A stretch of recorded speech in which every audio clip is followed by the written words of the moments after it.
Hello there. I don't like that pop, but there's reasons for the pop. I don't know. I need more buttons, I suppose. Hi, it's me, Scott. And uh,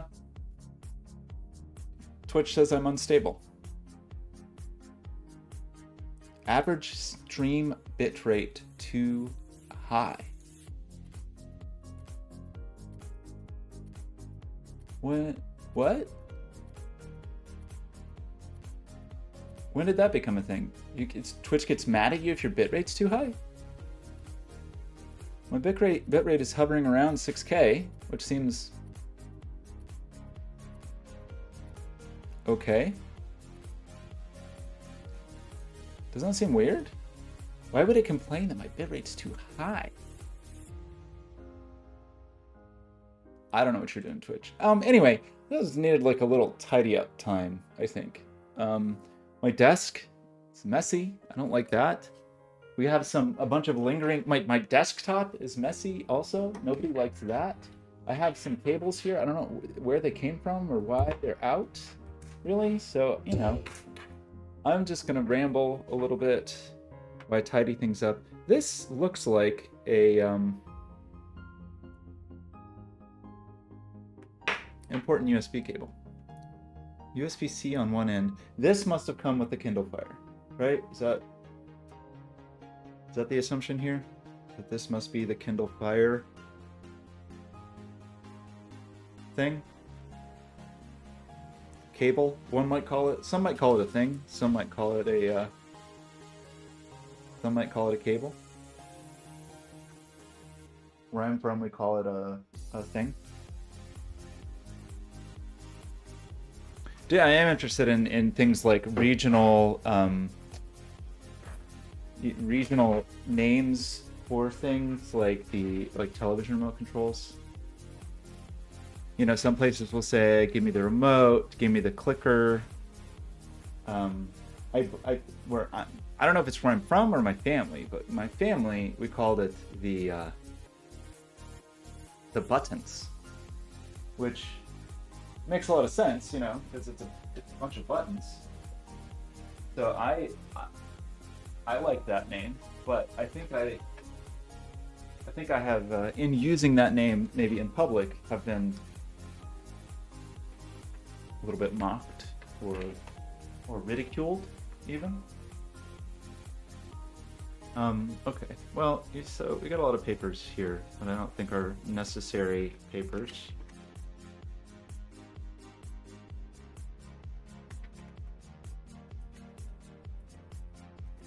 We'll call this recycling. Make a little recycling pile back there. We'll call this shredding. We'll put that near the paper. I am a little indignant over the fact that I own a paper shredder. I don't want a paper shredder. I don't want paper ever, really. And the fact that people, that's the wrong address entirely, but okay. The fact that people send me things in the mail that have private information on it, I don't know. Shredding scissors. Binary, how's it going? Should I get some shredding scissors? I don't know. I get a fair amount of like medical stuff. Like, I don't know. I don't want it. I don't want it on paper. I don't want it ever. There's basically no instance that I want my private information printed on a piece of paper. It's just not a thing. Do I save this? That's doctory stuff.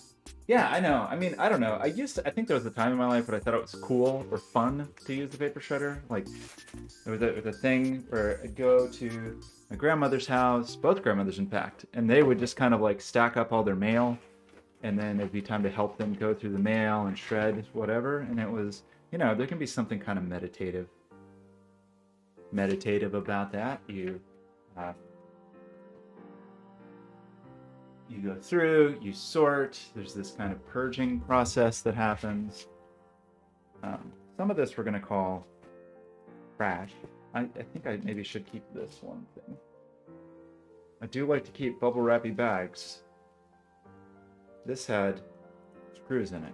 I'm not exactly sure why it was important to protect the screws with bubble wrap, but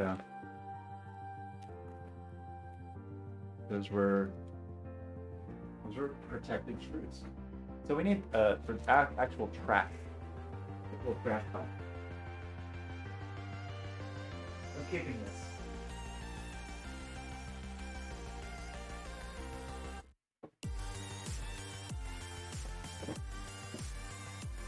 I kept it. It's important. Okay, so I started out. I sat down because I was going to clean up my desktop, and then I realized my virtual desktop, and then I realized my physical desktop was not in the best shape. Do I need this receipt? When did I buy these fasteners? Relatively recently, it would seem. So let's keep those fasteners. Oh, there's receipts. That's another thing. Paper receipts. I don't like that. I don't want to deal with it. There's these coasters that I printed. I printed a set for a friend based on an old Verneuil project I did. I think they turned out okay. Kind of like it. Probably should have taken pictures or something.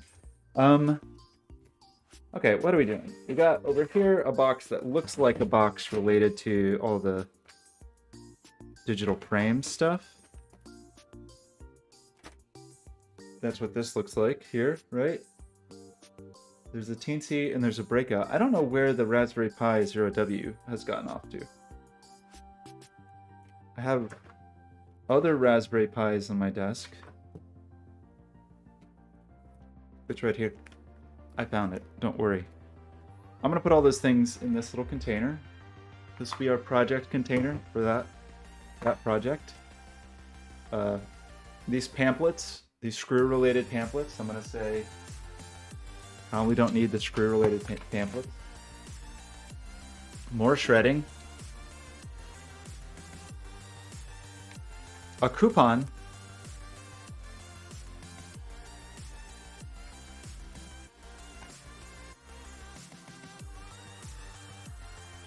$20% off my entire order with coupon code SALE15, which doesn't make a lot of sense to me.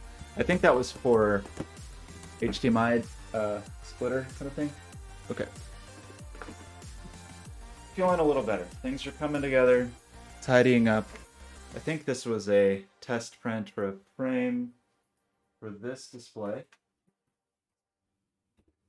This was a test little diffuser. I don't know what to do with stuff like that sometimes. This is the Amazon power supply. This is a cable that I cut in half because I think I realized it was a USB power only cable, which is forbidden in my home. We don't allow those in our homes. A cable that can't send data. And speaking of that, another thing on the list of things Apple made me furious with the 2016 MacBook Pro, the USB-C cable that they shipped with the power adapter. No data. Now that it's got a MagSafe connection on one end, that's fine. Of course, you wouldn't expect it. Obviously, you wouldn't expect to send power that way, but okay. This feels a little better. I want a little, whatever those things are, kind of induction. I don't know if it's actually induction, but induction-esque phone charger for my desk. I do have some cable management tasks.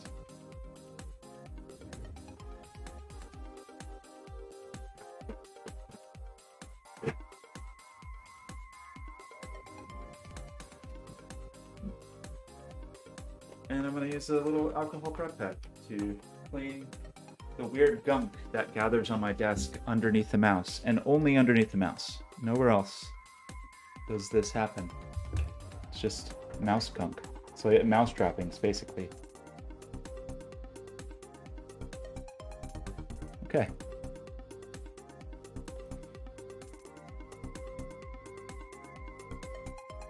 it's not perfect. There's still a Raspberry Pi here that I don't even know what it is doing. Like a fully... The Raspberry Pi is an absolute mystery to me. I don't know why it's there. It's plugged in, which just kind of suggests that it's doing something. That might be one of the ones from the Frame project. It's just plugged into the side of this monitor. I'm just gonna unplug it. And I'm gonna stick it in. I think it's part of this project.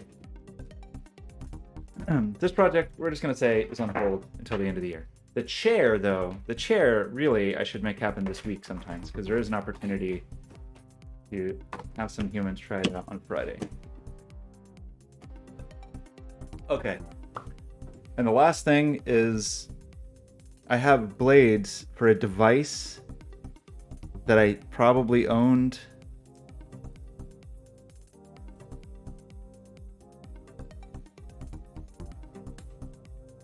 I don't know, 10 years ago? What are these blades for? What does this blade look like to you? It's not like a normal, you know, it's not like just a weird tip for an X-Acto. The shank is different, whatever you call that on a blade like this. I mean, I could probably cram it in there, but that doesn't seem good. It doesn't look like... I vaguely remember... Okay, I think I actually did just remember what it's for. I think I have a circle cutter, and I think these are blades for the circle cutter. So if that is true... If that's true, then where is the circle cutter?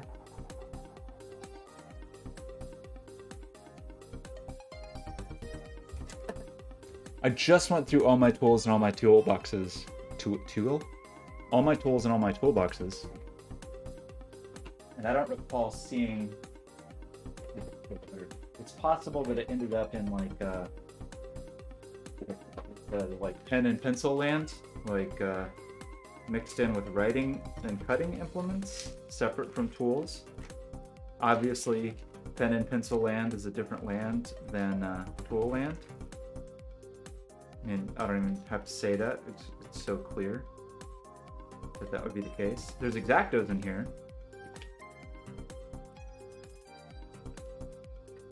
But it's not a very fancy circle cutter.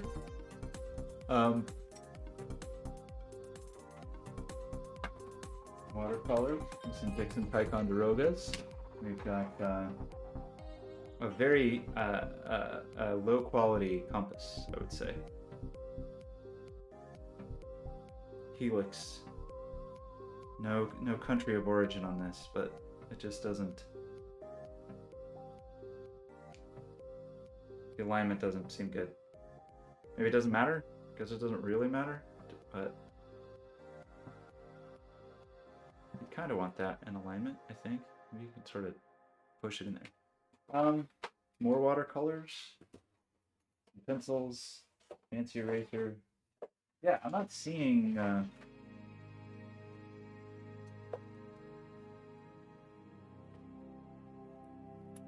Not seeing it. I kind of remember what it looked like. I seem to remember that it was blue and or yellow. But I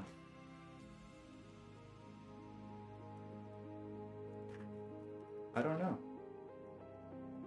So it seems...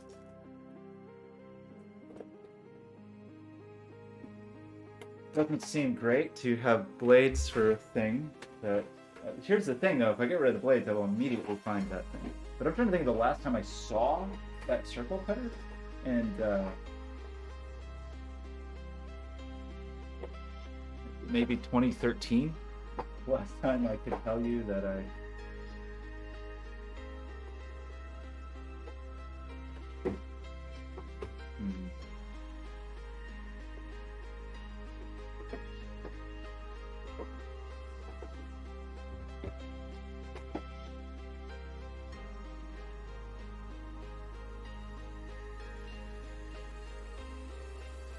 Where could the circle cutter be? It really, you would think it would be in this toolbox, but I just fully cleaned up this toolbox, put most of the tools in here.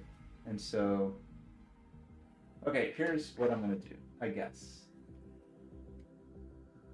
Because it doesn't feel like you throw it away, but I don't have a good place for it. So I will put it in the mystery, the mystery box over here. The box that I have dragged around with me for 10 years of things that once a year come in handy. Once a year, there's something of value in these drawers. It's rare, but it does happen. Okay, I'm feeling slightly purified. The cable management situation is not fully resolved, but feeling slightly purified. Now, in terms of digital chores, obviously the thing to do is to set our wallpaper first. And then I think we just need to spend a minute kind of, thinking about heat. Speaking of heat, does heat work? Heat appears to be working. But, make sure we pushed everything. Probably need to update a little bit of documentation, etc., etc., etc. Still have not done this properly.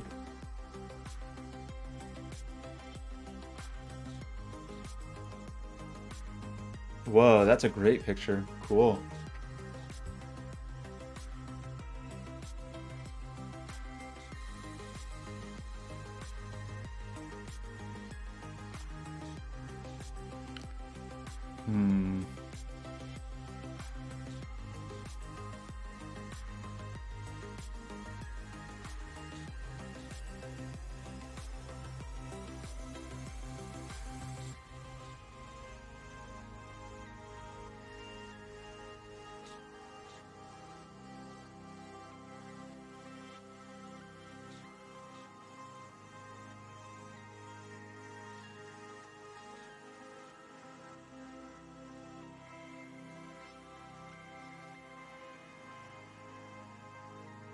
Sorry.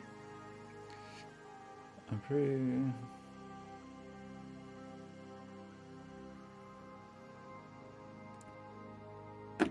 Okie dokie. Okay, let's go with this picture. We normally don't pick this kind of photo, but hey.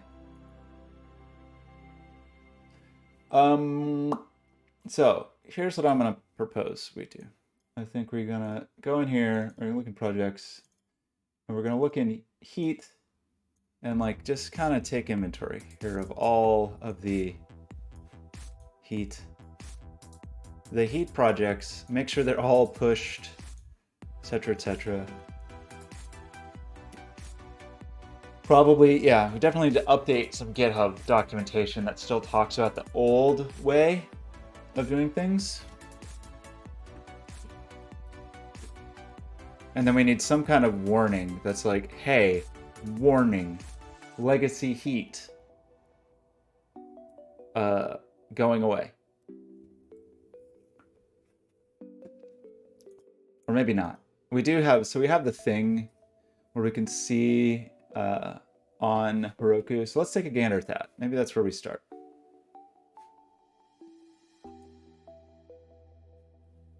Let's do it in this browser.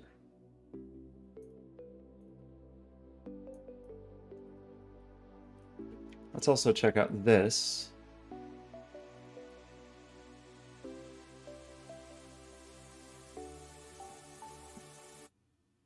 Okay, so these are all the connected people. We started that status page. I don't think we actually even pushed it.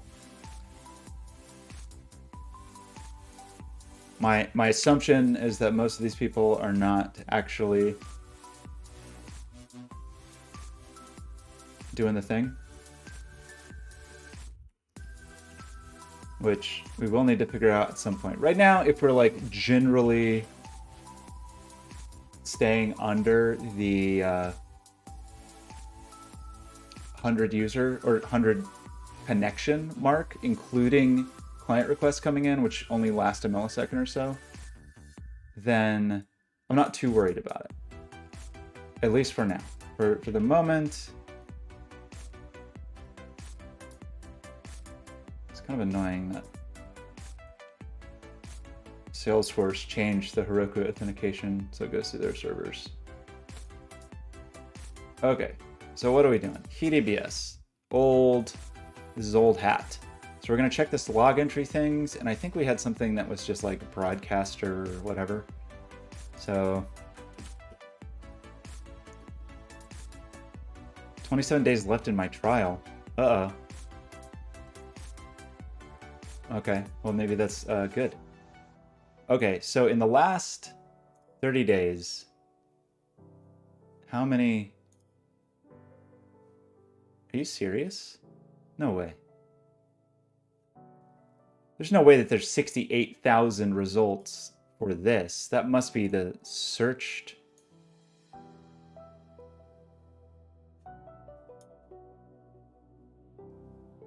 Oh boy.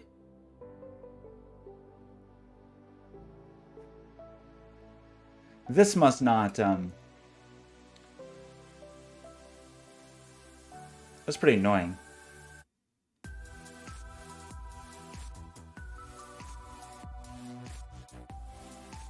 Like, the fact that it wouldn't just tell me how many search results there are?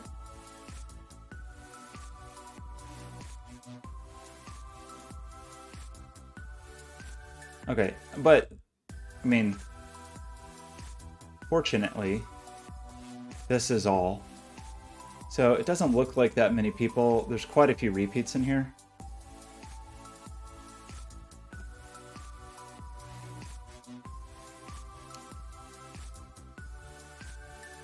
So I'm gonna say we're gonna like pause on that. You know, we're not gonna worry about that at the moment.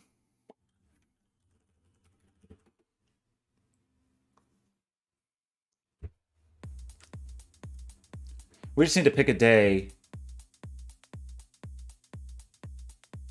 Ugh.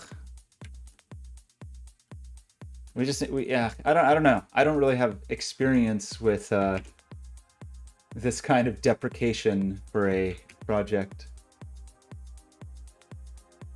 for a service like this. Like I've never really done that with my stuff before. Once again, this page is so extraordinarily useless, so stupid, just astonishingly worthless, really impressively bad. I hate it so much. That landing page could not be more useless. Okay, we have a bunch of public repositories and private repositories. EBS is private. This really probably shouldn't be public.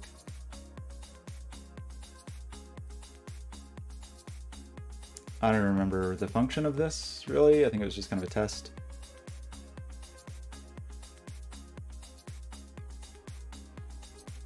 Maybe I should. Maybe I should have my own. It's just, I don't understand. I mean, I guess I do, because it's Microsoft and it's a company and people just, whatever. People just don't. I'm sure they have intense meetings and make wireframes and talk about user experience, but who cares? Who cares about this, for example? This explore repositories is so stupid.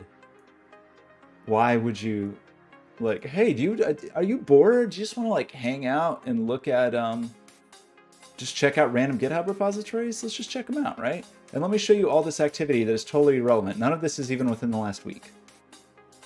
No work that I have done. I guess this is just showing me other people's stuff. Like, this is just unrelated to anything that I do, anything that I'm doing. It's so useless. And, you know, it'd be one thing if, and maybe there is, I feel like I've looked at this before, a way to configure anything related to the, that landing page, but I don't think it's there. It's just, even if it would just let me say like, hey, when I go to GitHub, send me to this page, which is probably what I want.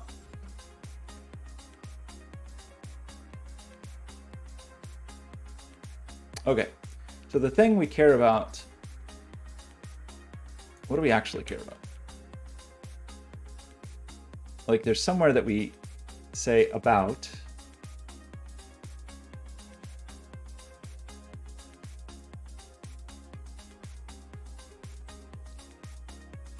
We probably should point you to this wiki.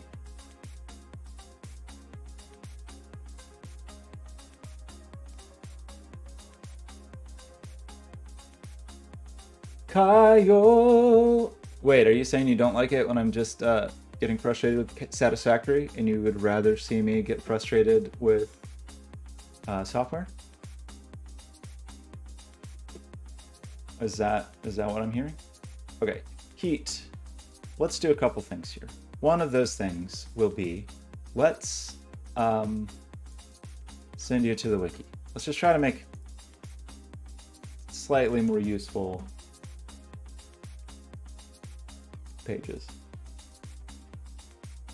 I don't know. I actually haven't been paying attention. The thing I need to get on actually is to start applying for some grants for some bigger projects, I think.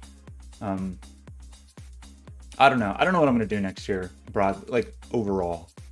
I really, the like passive thing, which is kind of what I've done largely for the last few years, is just whatever jobs come to me, I take them or leave them. But I haven't done put a whole lot into effort of like finding things to do, if that makes sense. It's just sort of like, oh, here comes a job, and maybe I'll do it and maybe I won't. But I haven't really thought like, oh, what would I like to do? And so I think I would like to, well, I would definitely like to never have a client project again for the rest of my life. But here's this problem. Clients have money. Learn more at the Heat Wiki, learn more from the Heat Wiki, learn more in. I don't know really the right grammar. Is this a markdown file? No, this is straight up HTML. Okay.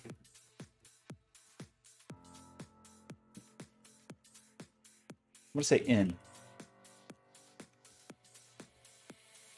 Also, he's not an initialism. Mike?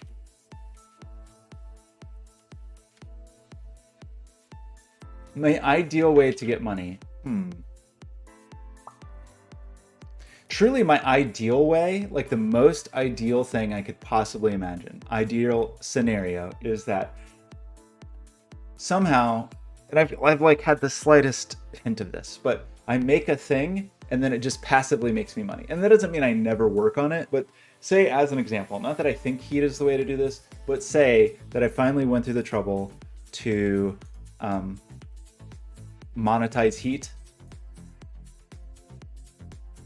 and I mainly didn't think about it. Every once in a while I had to think about whatever, but it wasn't like a day-to-day job. And then my day-to-day job would just be make whatever nonsense I want, work on whatever nonsense I want. Like, I usually don't have a shortage of, oh, this is a thing I'm interested in, I want to do this thing. It's just, you know, those things don't make money a lot. So that would be probably the most ideal, is like make a thing that passively makes money. I just historically am not very good at that. I make a little bit of money from like apps and things, but generally has not been the best. Second best would be, well, yeah, I know, real estate. Oh boy, I don't know. I that kind of grosses me out. I sort of hate landlords, and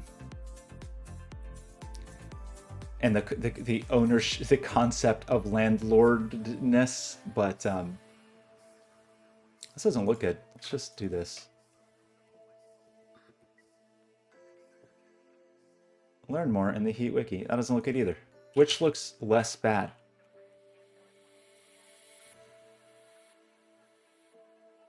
Oh, we have this extra little doodad at the bottom. Extra space at the bottom.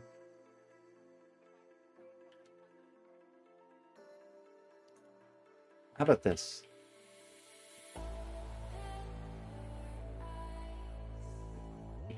So anyway, I mean, speaking of real estate, I do want to try to buy a house. So at least I feel like that money doesn't go in the trash, but it's going to cost more. Like I will pay more every month to do that. But so that would be number one. Number two would be I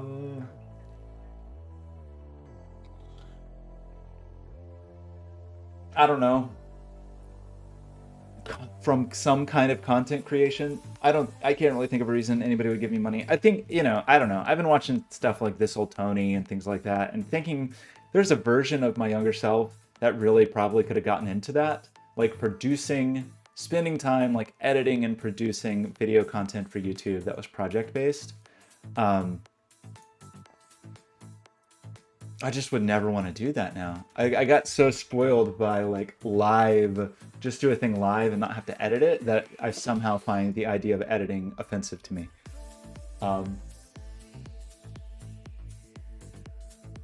Yeah, that sounds pretty good.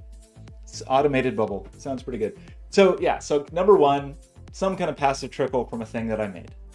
Number two, getting money and then I would probably just spend all day like working on weird projects. Number two would be like income related to the weird projects, like whatever, I don't know, Twitch subs, Patreon, whatever. Obviously, we've been streaming for 3 years off and on, and I still seem to not be rich and famous from that. So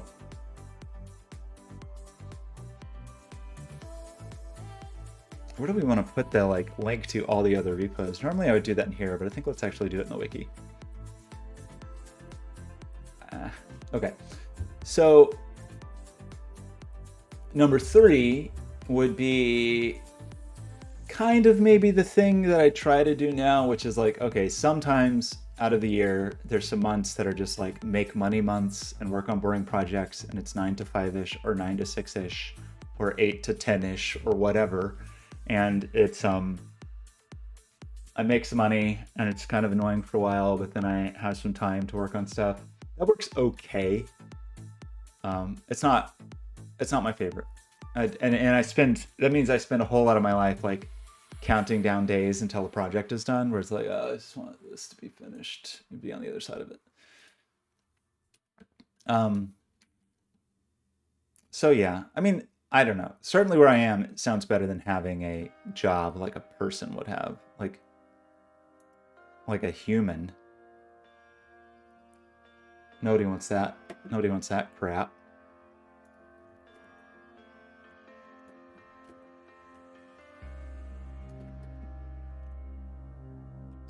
What are we doing here? I don't really know how to link to stuff. I guess it's just...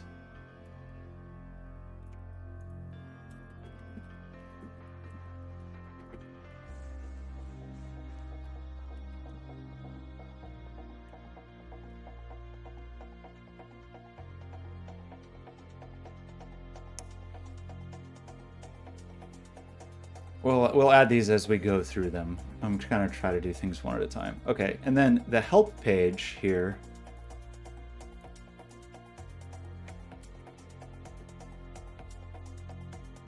So I don't know. I really have been thinking a bit more about what it would look like to. Okay, apparently I did have a strategy for styling this. Looking at the help page.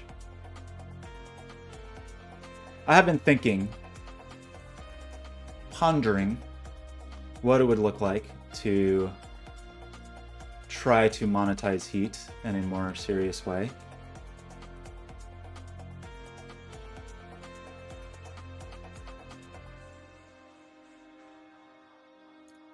This is pretty funny.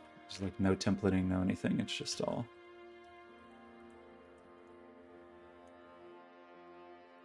Let's just Heat Wiki.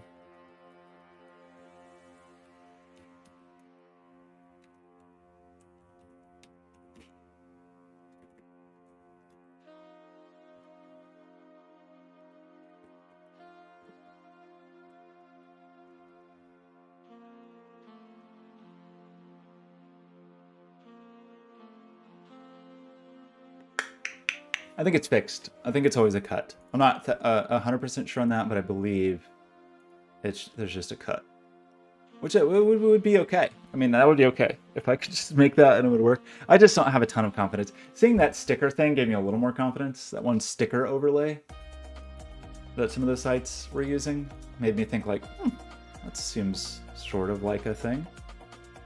I don't know why the help page has some kind of banner and this other page doesn't.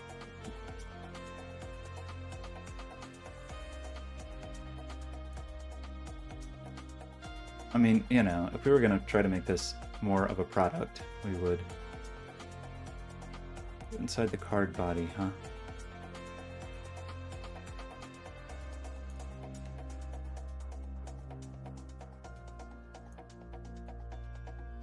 That looks great.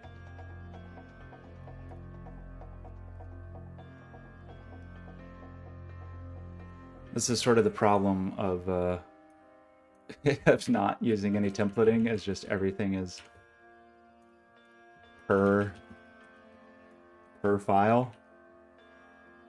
Still doesn't seem right. But I guess it is. So we had a broadcaster help and an HR.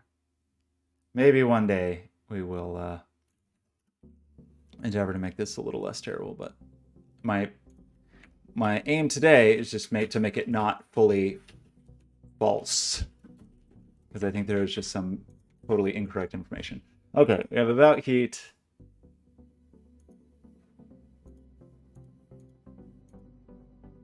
Learn more from the heat wiki. Doesn't look terrible. That's me. So yeah, anyway, I was thinking about it. I think I see the pattern. I think I see the shape of how to do it, right? I think I see the shape of how to set up the monetization. There's some things that are open questions, like, can we do the, whatever it's called? Like, I don't remember what they call it. The kind where we can have our overlay extension, but also with Heat have the little panel that you click and pop up. Can we like check if people have opted in and tell them they have to opt in to sharing their identity to use Heat? On and on and on. How do we have the broadcaster say they want to monetize?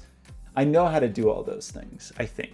And now that durable objects are out of beta and seemingly won't just get deleted, I feel like we can just store that all either in durable objects or in KV. Okay.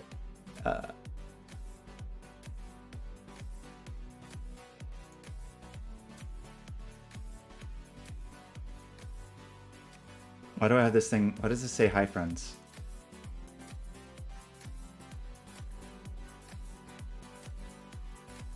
Why do I... why does this footer say hi, friends?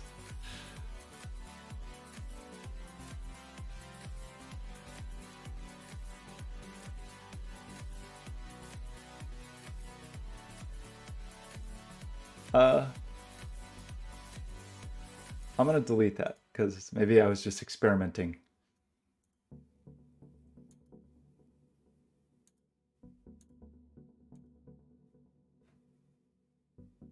Yeah, this is bad. So this example still is a Socket.io example.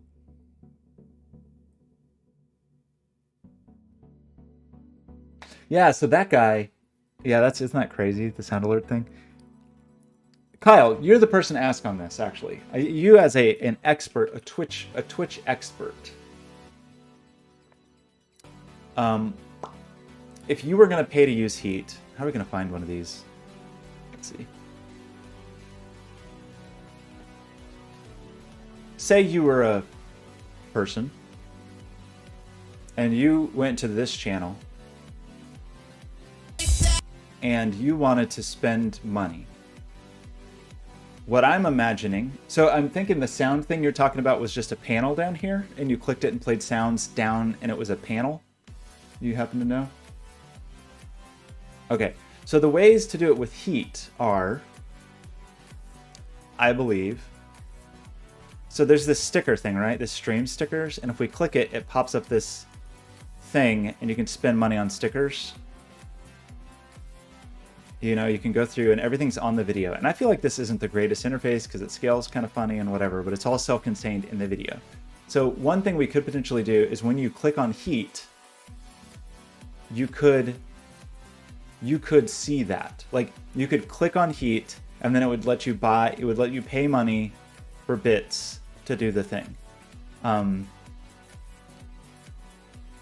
Or it has to be a panel also, and I don't know that there's a way to make a panel optional. I think like once you add an extension, if it has this stuff. Anyway, so I guess the two options are either Heat has a panel or It doesn't.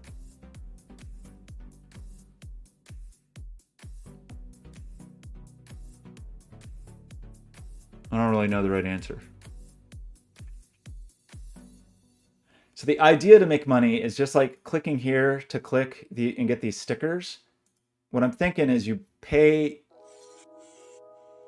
a number of bits for an amount of time that you can use heat. So I don't want to track your individual clicks. I just want to say, hey, you can use heat for the next 1 hour and it costs, or the next 10 minutes or whatever. So you like click here and you see enable heat for 10 minutes, 100 bits, and you click that and then you just go to town. It's a mixture of people that are seem to just want to have kisses on the stream all the time. It's a mixture of that. Quite a few people just have kisses and that's all. Some people seem to use it for heat maps. Other people, the minority seems to be people that are actually using it to make their own custom things, but I have seen some of those.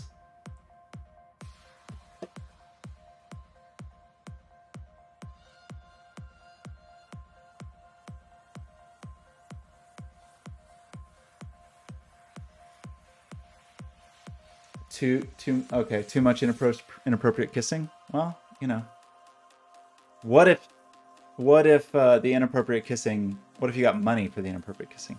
These robot channels, these like bot anime channels, or these people, I guess, with whatever, they're sort of VTuber-esque avatars.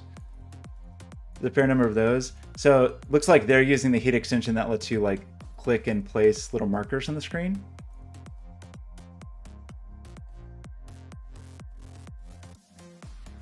So you can like click and point things out.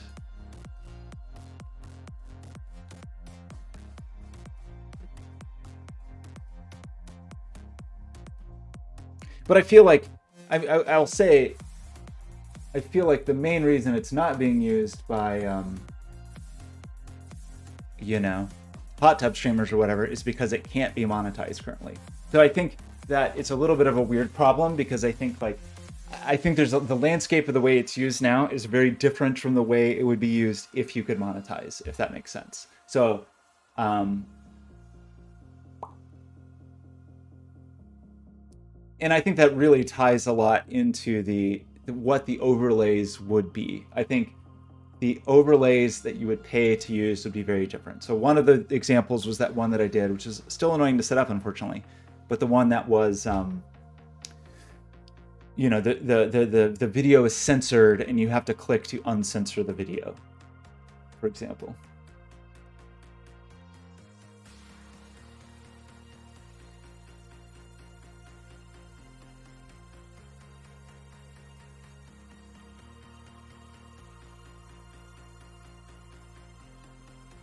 Well, the only thing I don't like about that is you're paying for a certain heat experience, and that's hard. That's much more complicated.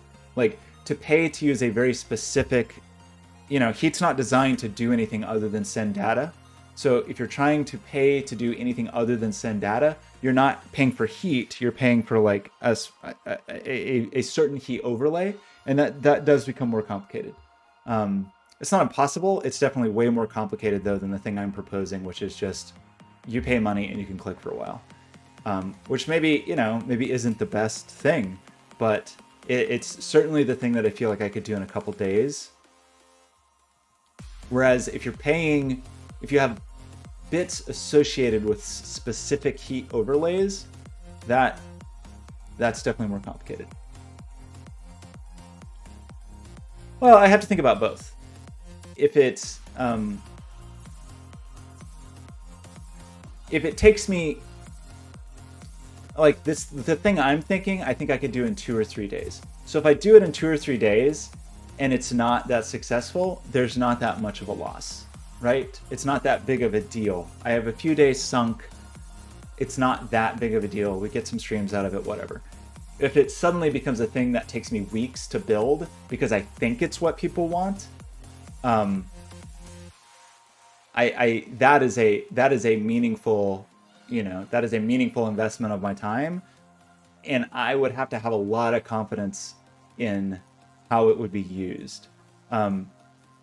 There's a certain point though where that just gets away from what heat is. I feel pretty confident that the click to enable heat for the ways that people are using heat, which is just like weird, goofy stuff going on the screen, if you can pay and you can put weird, goofy stuff on the screen for a little while, then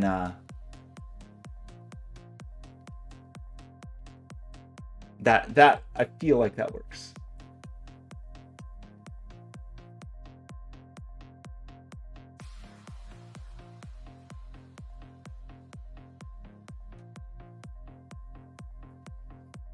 Interesting. So you think you pay, and if one person in a channel pays, then everybody can click. That is interesting. That is pretty interesting.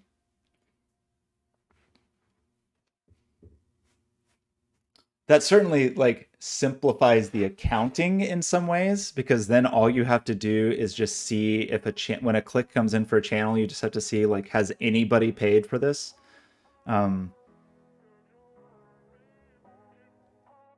Like the accounting just is like, you know, a timer per channel.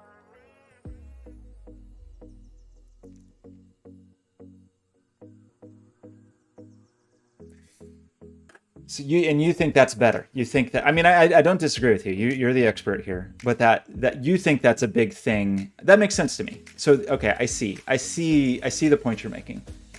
The point you're making is, well, there are still cases where you'd want to. Anyway, we can talk about that. But so the point you're making is that there's two different value propositions when you spend money on Twitch. And one of those is that you spend money and you get a thing. It's like an exchange for goods and services. But you're making the case that the other thing is like the showboating aspect of it, like the clout you get for dropping money. And you're making the case that the clout you get for dropping money is more valuable than whatever the thing is, right? Like that it's more valuable than putting one sticker or playing one sound or whatever. But doesn't that run counter to the guy who got rich with the sound clicks? Don't you think that was individual people just... Is that a bad example because that one was just so easy?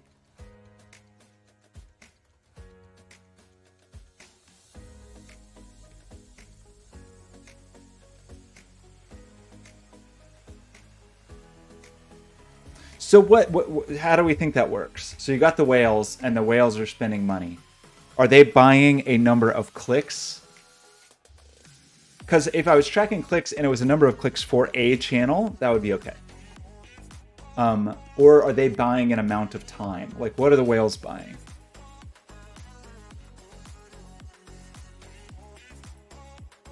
You think you buy time for the whole channel?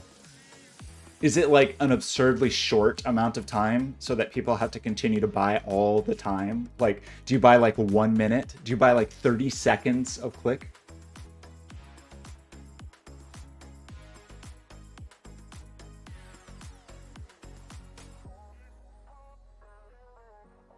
Okay, I see. And then maybe in the click data, you can know who paid for it. So maybe the whale does get special clicks.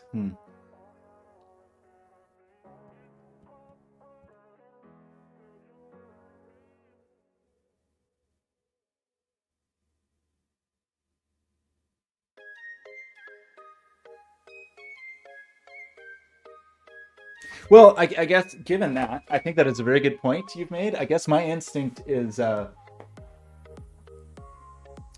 but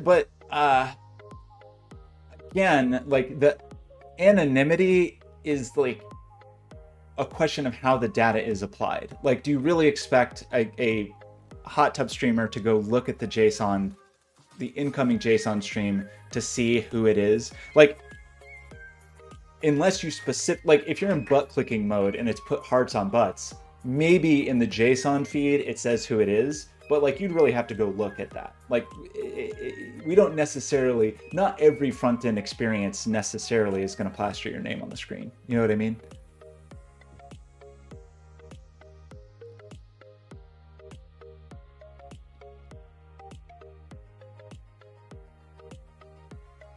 As a butt clicker, you don't want people to know. Yeah, but what if that just was marked up in the data feed, but in the kisses on the screen, it doesn't say your name. Like, and the broadcaster could go dig in the data. I don't know. I guess I would say it would be effectively anonymous, even though there's a user ID in the data. Like, yes, I guess the broadcaster could go look at the ID and figure out who it is. I think that would actually be kind of funny if they did do that, like called out a butt clicker. Okay, here's what I'm going to say. I think you make a compelling case about the channel-wide purchase. I'm compelled. This is my compelled face.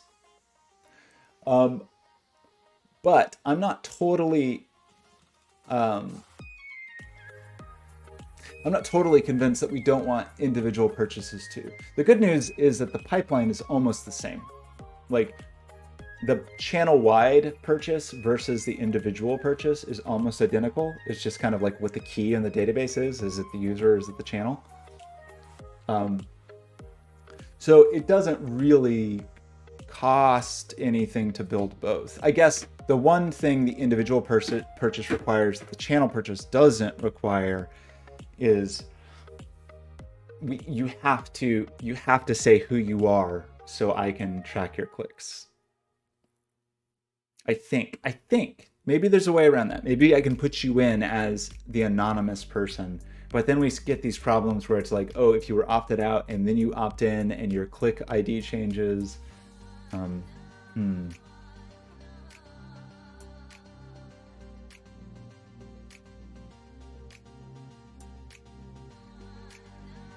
Okay, I'm gonna say lowest hanging fruit, just like proof of concept, is the channel purchase, but just enable it for the channel. Can you think of examples of other extensions like that where one person pays for something and then everybody gets it? I mean, other than just gifting subs.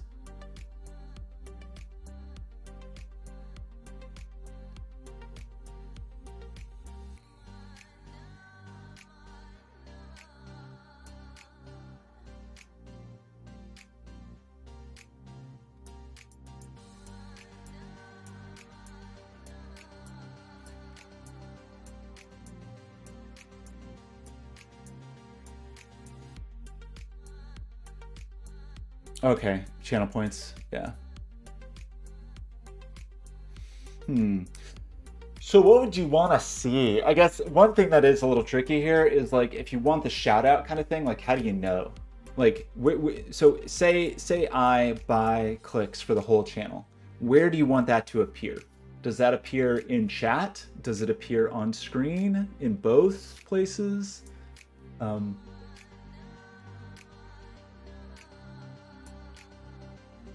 It's a pop-up on the screen. So, but where? Like inside the heat overlay, or is that part of... that just comes down to like the broadcaster preference in some way, right? Like where they want to do those things, like...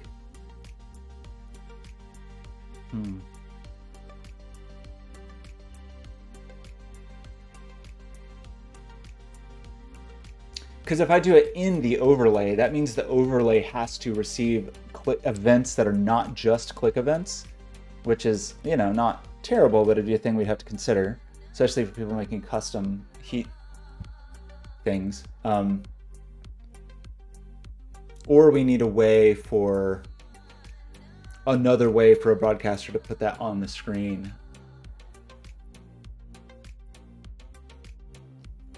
Like how would people normally do that? How would people normally...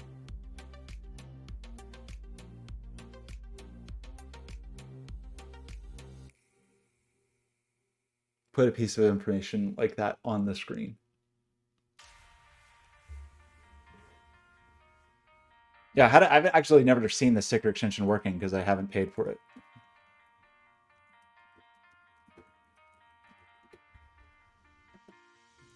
Is it this? Do you pick where this goes, or it just appears somewhere?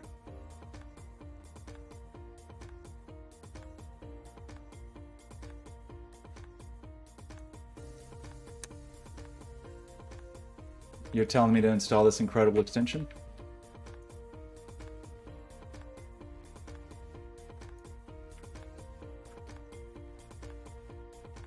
You as the person, as the clicker?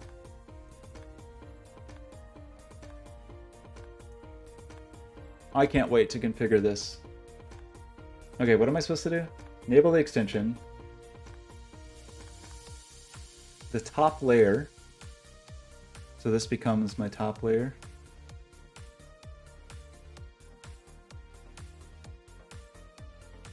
This is very exciting. I forgot we did that voting thing.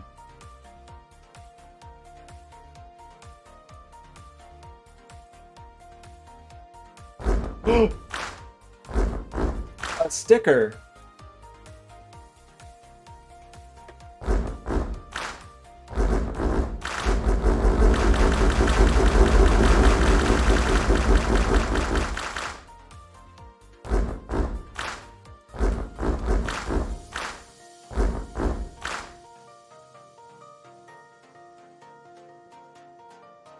This is a good extension. Clap, clap, clap, clap, clap, clap, clap, clap, clap, clap, clap, clap, clap. How does it work? How everything looks great.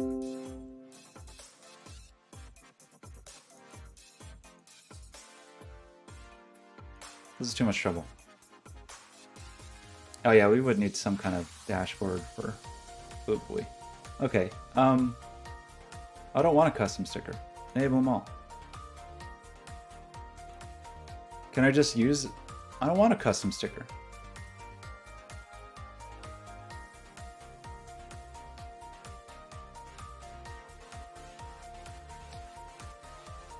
Okay, yeah, I want this. This is free.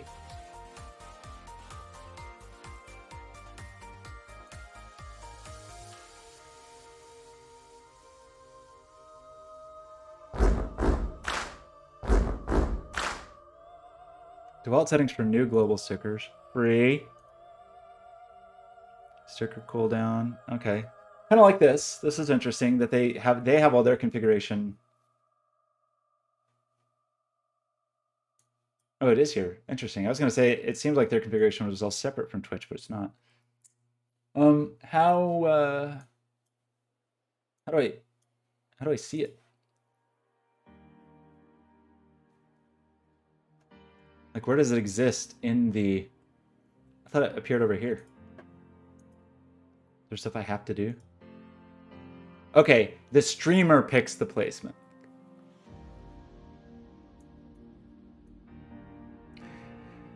That's a little bit of a problem. I mean, It's just a little tricky. I really have to think about that. Like, we don't want to require that individual heat overlays have logic to display notifications, I don't think.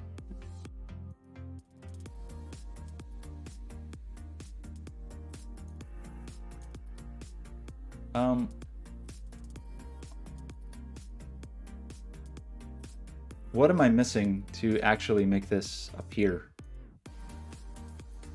So this is a component and a panel and mobile.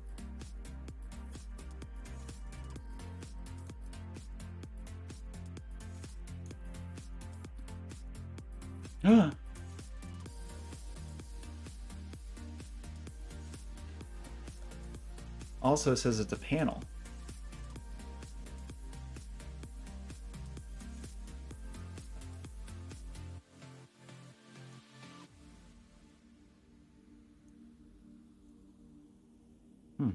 How does that work?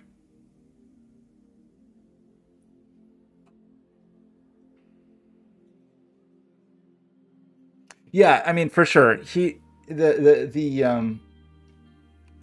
thought I made at least one thing free. Yes. Binary, I think there does need to be some subset of simple tools for... Oh, everything got unfree. Okay. Is everything free now? There needs to be some simple tool for the broadcaster to do some management, but yeah.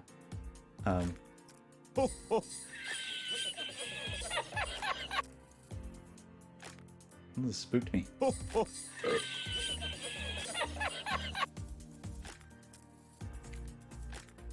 Okay.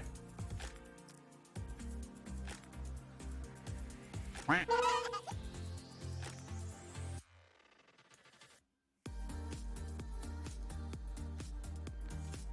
having a great time here. Hey, listen. Ooh. Okay. Yeah, so we want the overlays to still just be the overlays, right? Like the overlays can just be their overlays. They can be whatever they want. So the notion that you get this message that you got paid for, that somebody paid for heat, I like the idea, I think, but we don't want that to be like, you know, required to be part of an overlay. I don't think. Maybe. I don't think we do.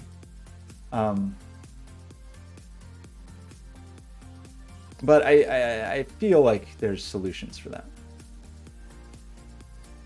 I see. Add as a new panel, set as component 1. So you actually have the option here. So that's good to know. So you could do this. And then it would be a panel instead of a component, or is it both now?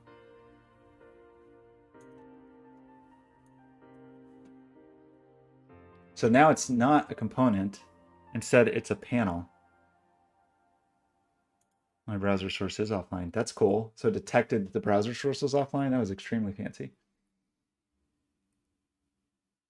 No. I'm saying I agree with you. There needs to be an alert. I just think we shouldn't say that it's always going to be part of the whatever overlay you're doing. So I don't exactly know what I think the best solution is for that. The kind of annoying solution is like a double overlay. I don't know. Or like a master overlay and then an iframe, or I don't know. That's a thing we would have to think about. We got to think about that one.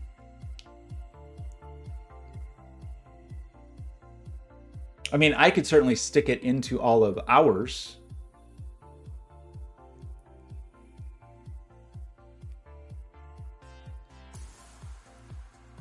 Oh, actually, that is kind of an interesting...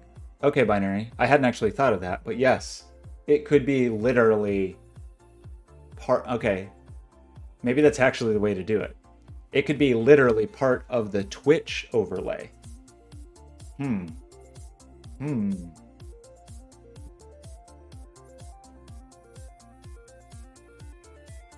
Should it be part of the literal Twitch overlay? Okay, well, we have some options. I mean, right now, heat is like dumb. The heat extension does nothing except send a clicks through. It shows a little clicky animation, and that's all. But it could, I mean, we have to add some configuration to let people say, like, hey.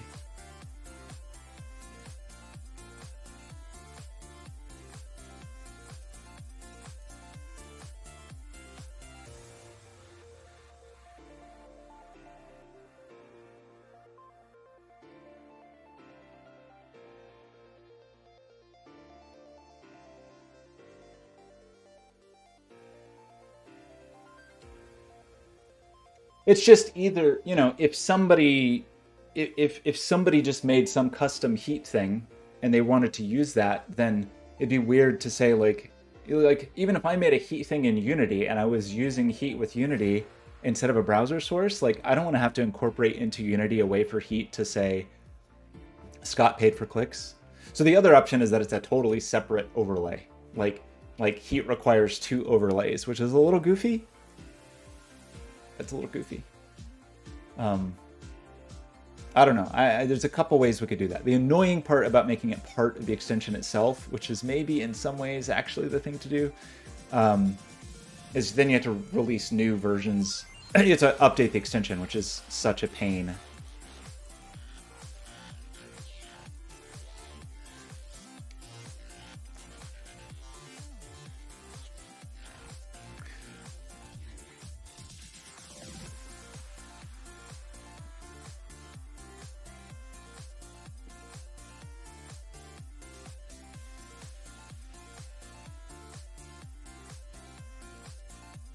What do we call these? Like,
Jules, like smoking experience. Am I misspelling experiences, or is this just hate to mark down? Okay.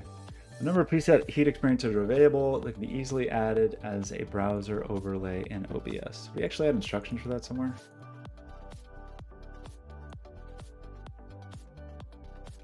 I'm gonna call this presets, maybe.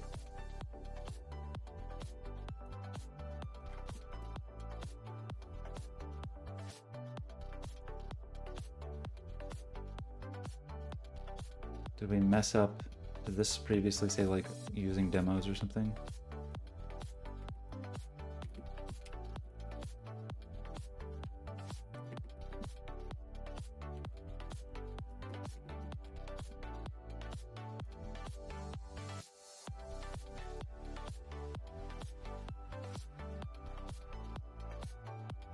If you can link to specific, oh,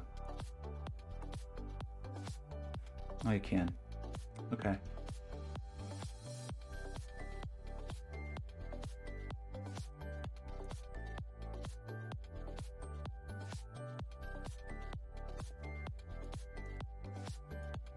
Let's consolidate this a little bit. I don't really like this being, this can just go on the overview page. Wait, wasn't I editing this? Okay.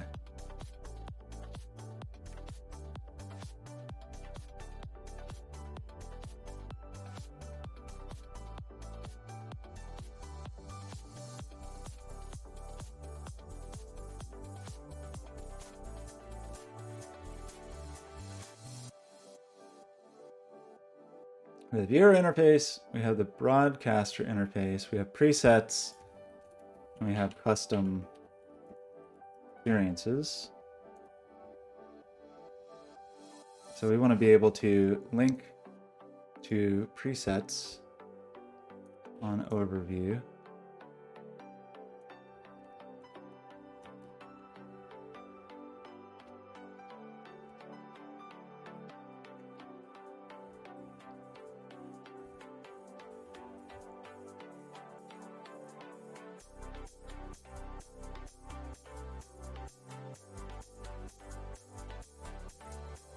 Oh, I really like this. I'm doing this way I want. Your trip.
Custom experiences.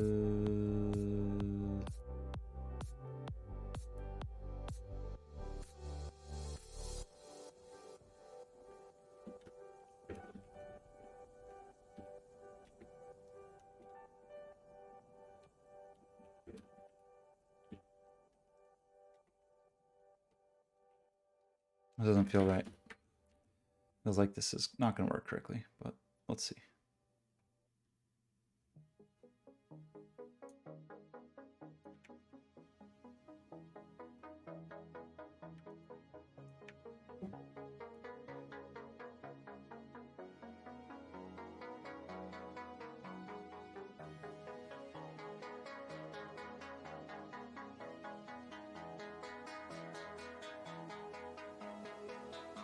Was this a good idea or a bad idea? Cramming all this in one page?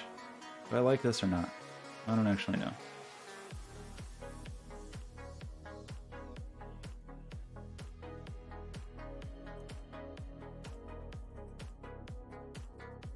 I kind of feel like the overview page should actually be the main page and not here. With fewer wiki pages.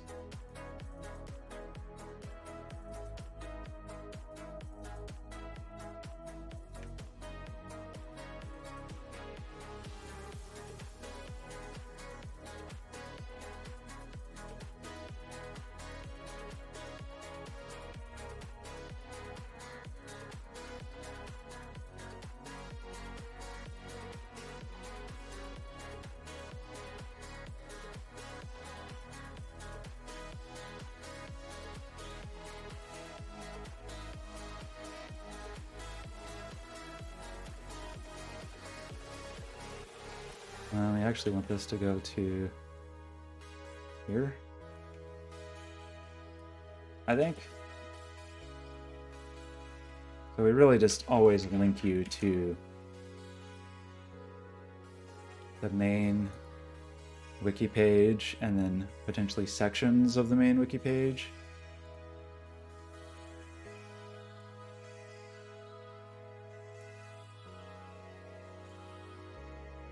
So let's do a few things here.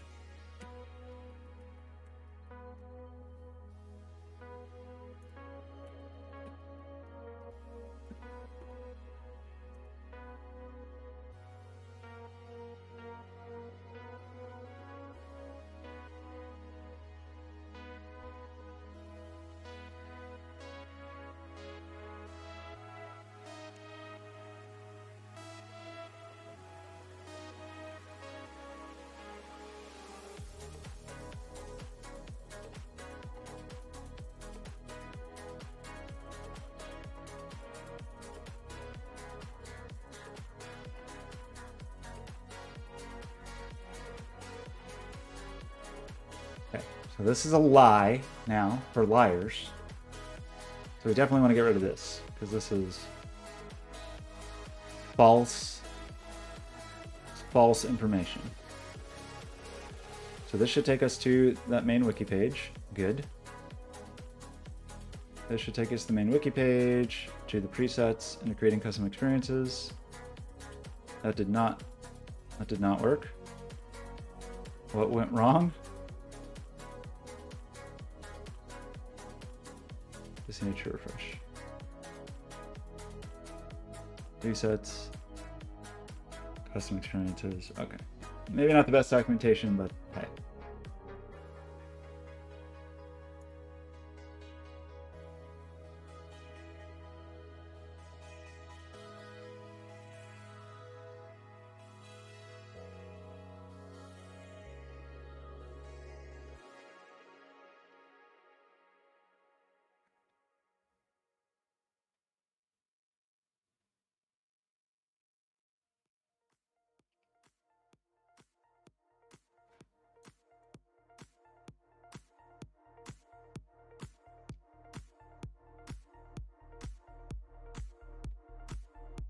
Okay, so we want to I'm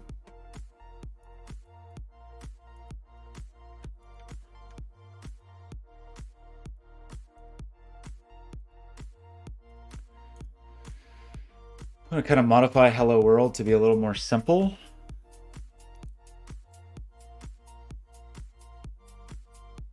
That's actually a whole thing, is whether or not we want to encourage people to use Heat.js.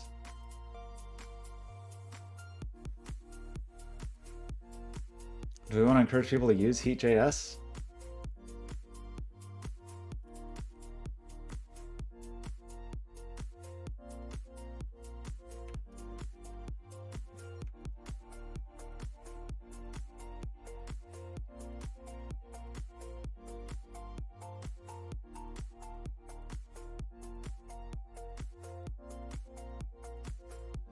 Then we have to give a way for people to use Heat.js and whatever, and oh boy. Okay, I'm gonna say to start with, we don't do that. We just have truly the simplest WebSocket example.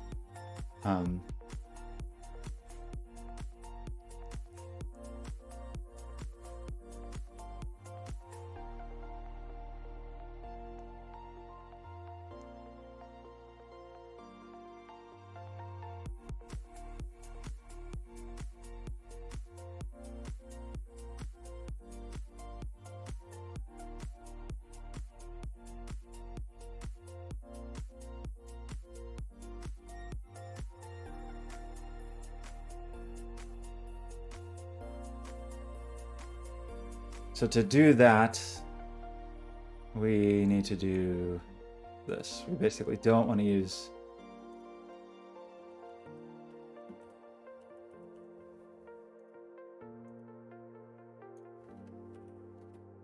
oops.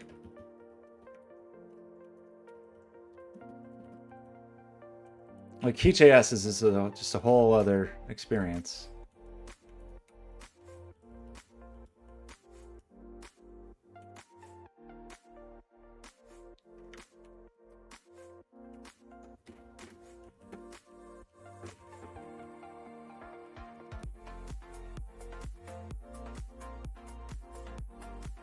And I don't remember how to do this. What are we doing?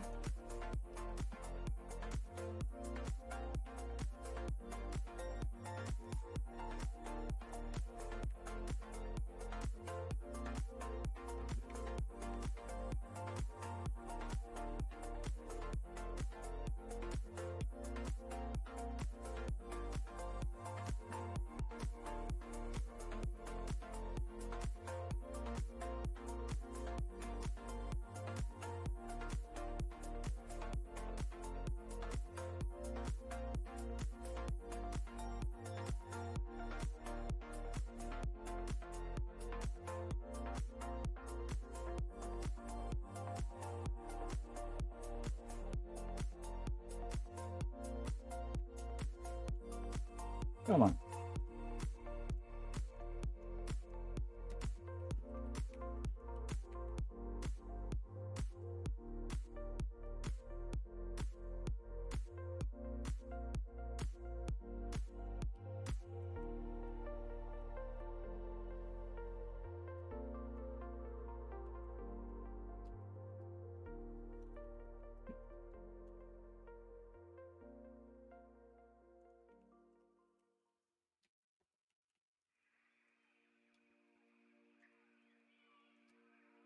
Whoa, world.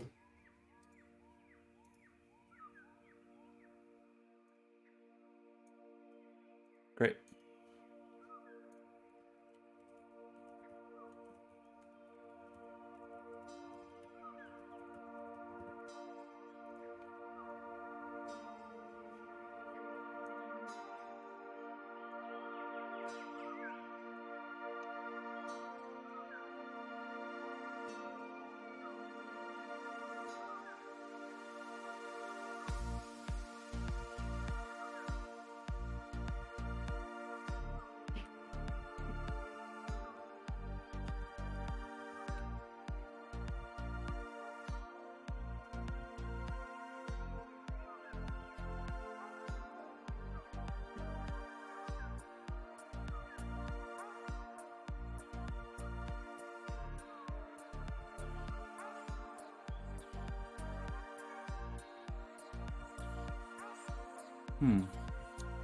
It's kind of funny because the message should just be text.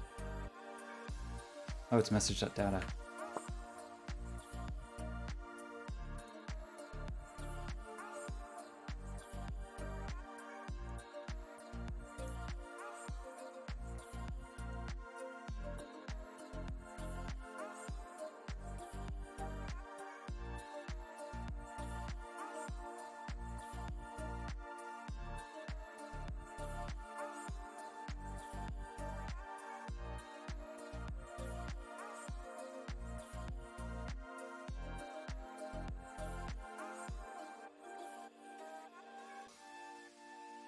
Is there a way to that's coming in as raw text, but if we want to like format it, a little goofy because we'd have to stringify and then unstringify, but isn't there a way to make this fancy? Yeah, space.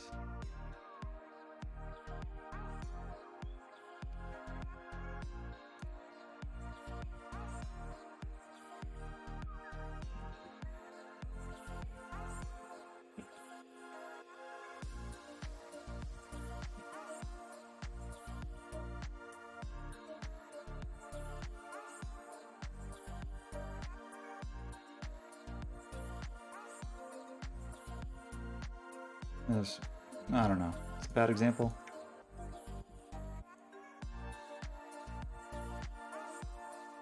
Did I not do that correctly?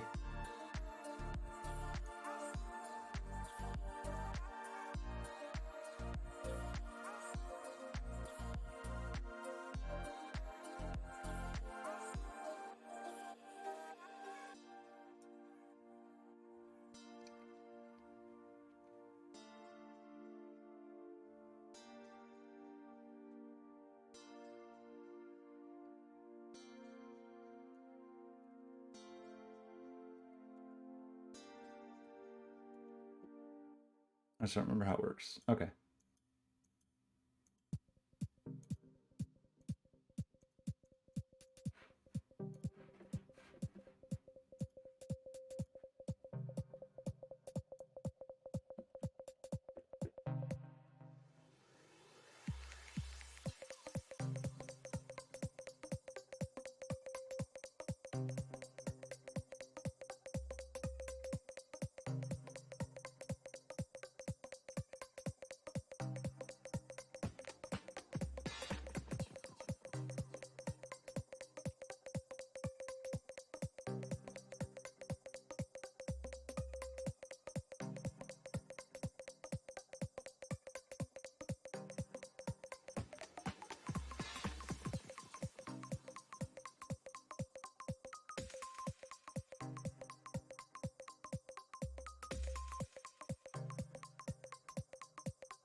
Something like this. I don't know if this is a good example or not.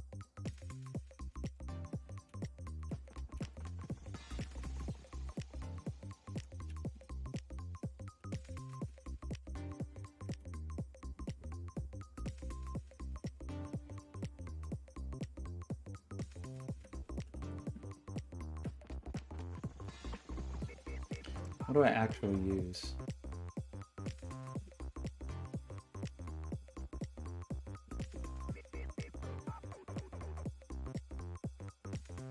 Just use channel.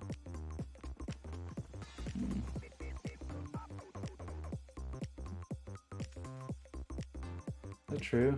I would do that with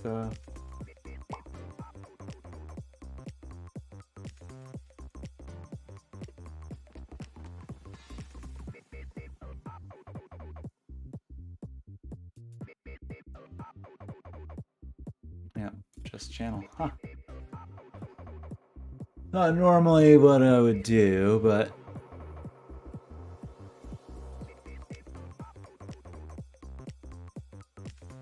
that's what we have done.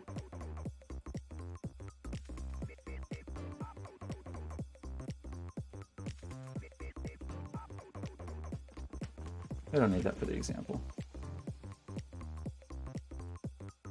We kind of do though if we want it to work on the site. Whatever.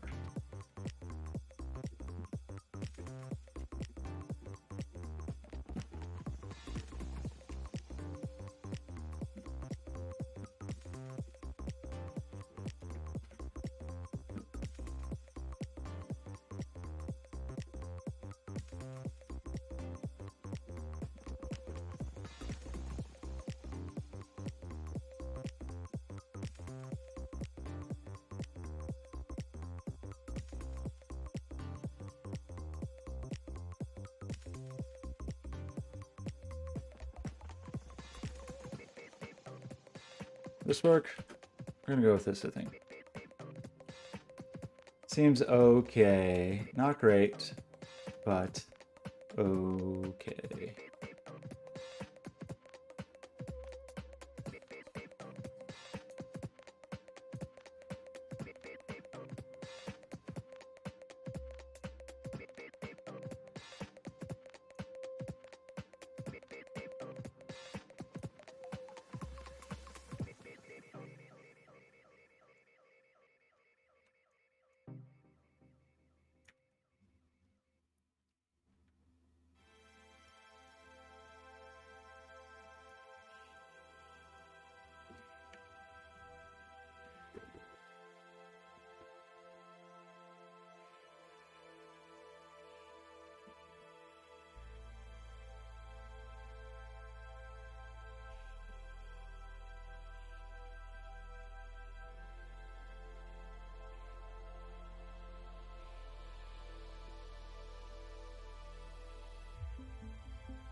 Where is that thing?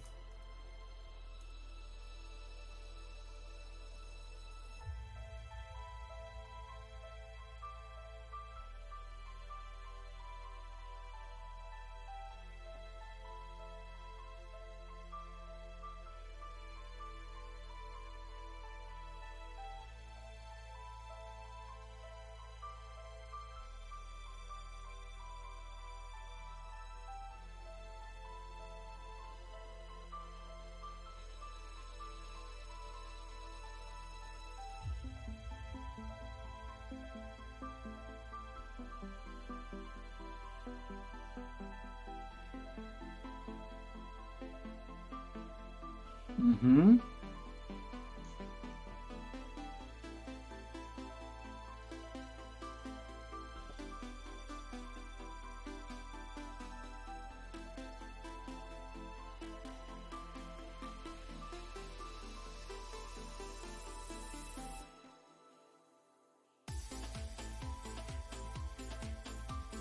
That still somehow seems a little too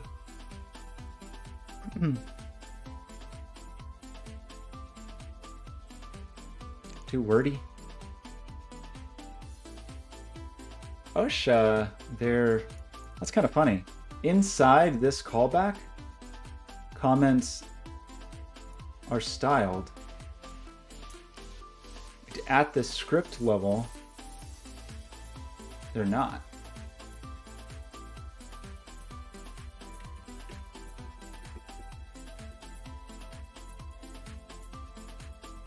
No, that's not right.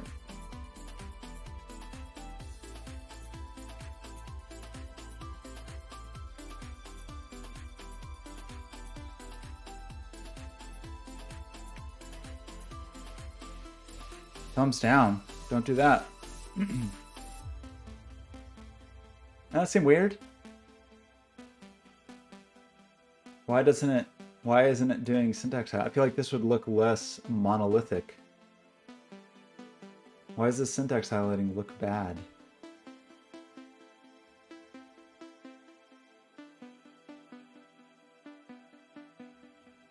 I guess because it's actually HTML.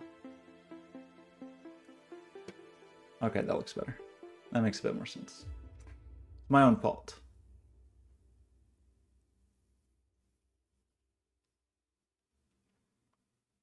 We'll go with that. And this one should be JavaScript.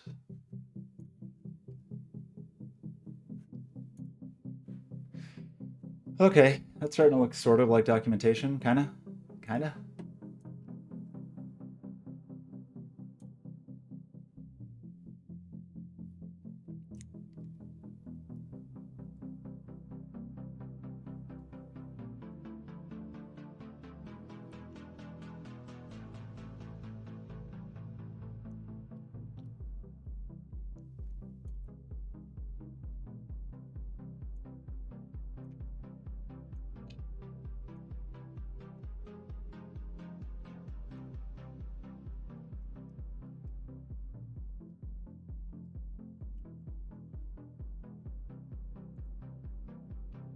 Preset is a weird term. Should I change it back to demo? Was demo a better term?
Okay, I still don't exactly know what we're gonna do about the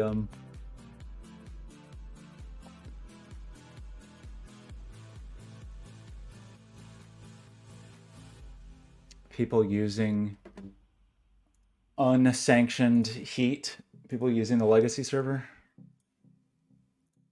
What am I gonna do with those people?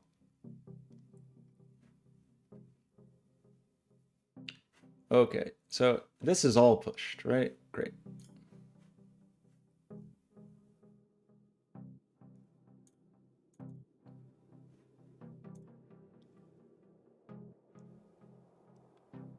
This cute work in progress status page. I kind of want to make the heat status page like an official thing. The thing we're running into, right, is that stupid API issue where we have to be authenticated to... Oh, that's stupid. That's stupid. We have to be authenticated to do the thing. Okay, I'm gonna run to the bathroom real quick and then we'll think about it out loud.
It's it's a little gross. Maybe it's not gross. Depends on the words I use.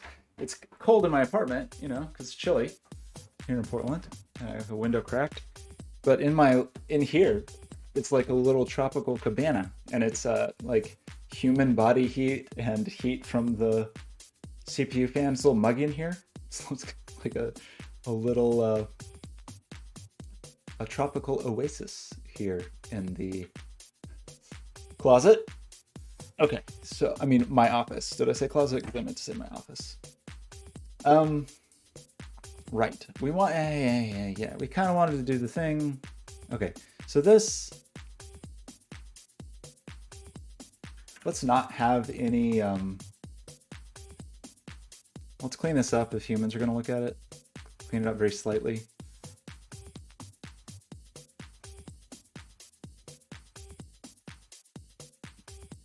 This should still be fine. Right? Like that's still a good heat. Is that what hotboxing is? Gross. Okay. Kisses, that seems okay. So heat.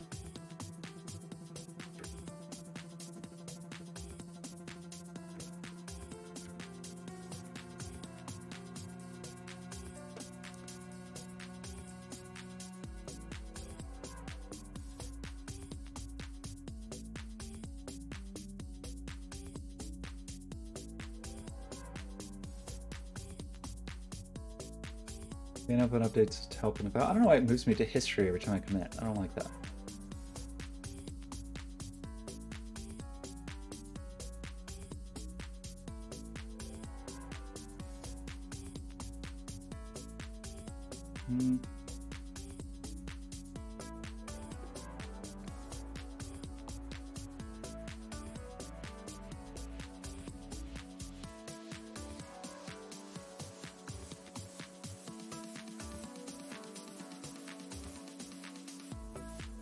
Okay, that is all good. So at some point we probably actually also want to update the Unity heat example. Okay, what other repositories do we care about?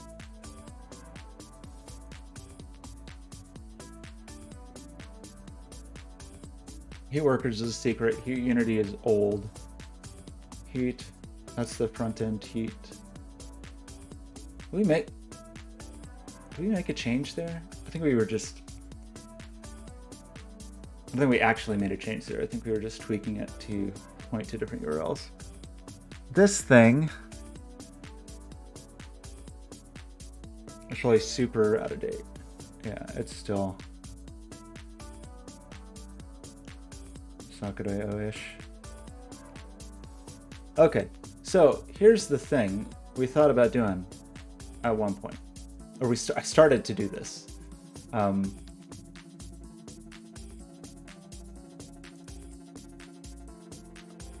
just pushed to this. Why isn't it?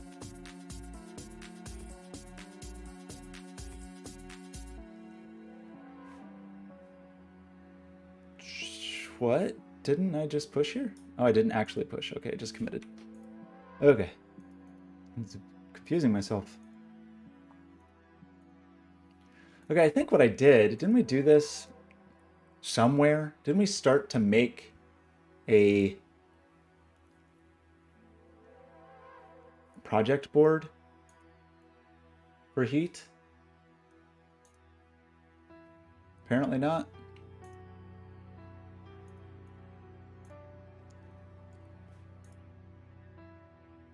We have a project, but we have projects beta. Oh boy, look at these important things we're supposed to do.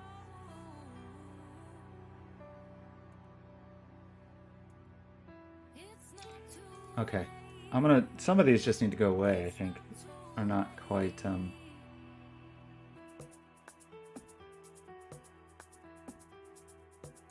that was some heat workers.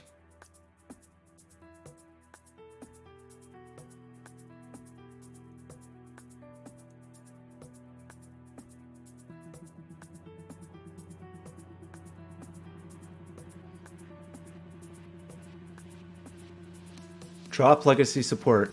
May 22nd. Oops.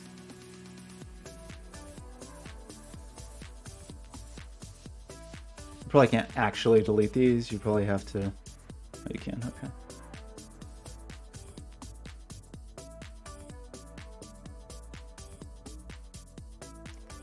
Drop legacy support. Critical. So... I don't remember really how this works, but let's... I think they could have come up with a better name for this.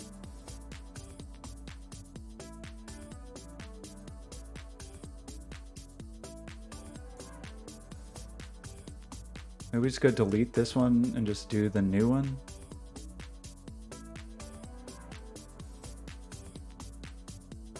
I don't like closing things. I like deleting things.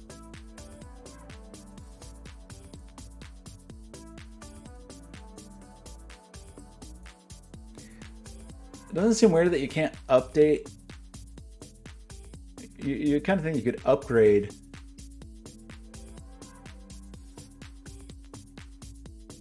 an old project to a new project. Doesn't that seem like a thing you should be able to do? All right, I deleted it. Let's just make a new one. A new project. Oh boy. Is this better? Is this better?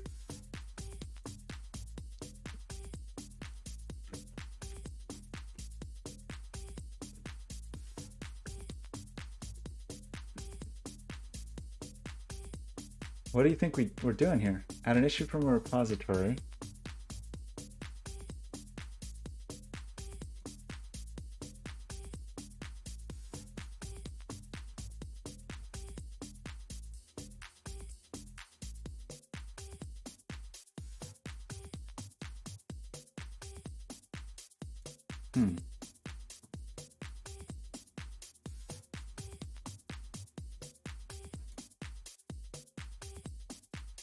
I don't know how I feel about this. You change the view? I see. Okay, so you can still do this.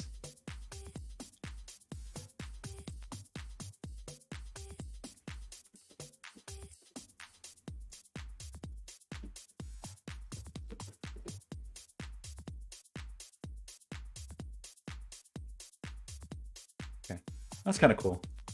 Reminds me of Airtable a little bit. Okay, so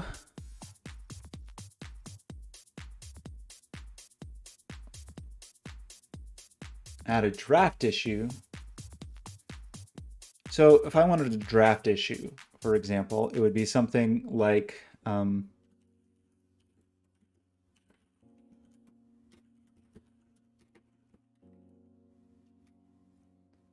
so what does this mean? Convert to issue for heat unity? Why can't I add this to heat unity?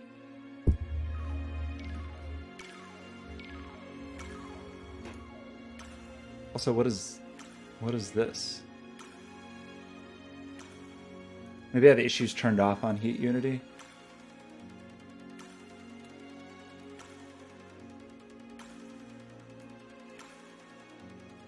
I guess.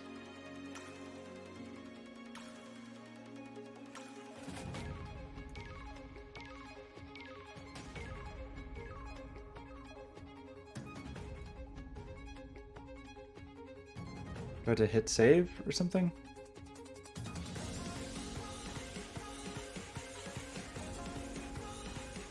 How do I...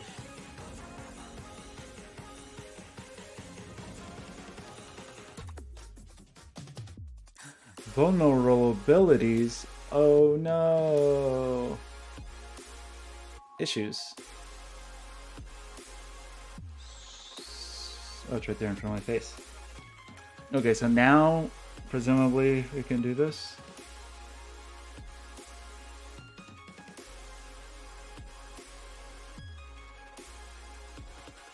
Update to use the Unity WebSocket. Unity WebSocket package, Unity WebSockets package. What did I call that? Who can say?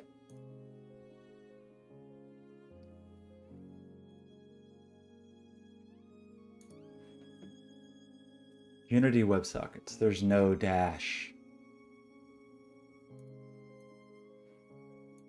Okay.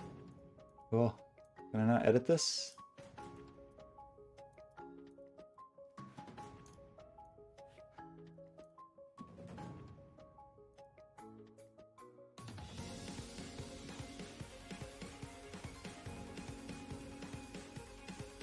Okay, I'm struggling here a little bit. We add an item, for example,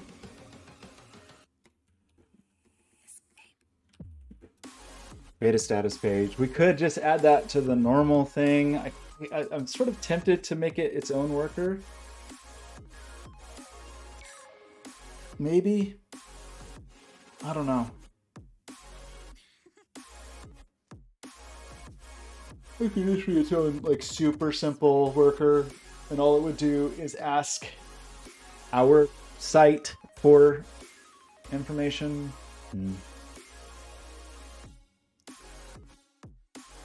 We just query. I mean, it'd be a little dumb, but it would like query us, and then it would go through and for each thing query Twitch, get the information, form it into whatever, and then output it.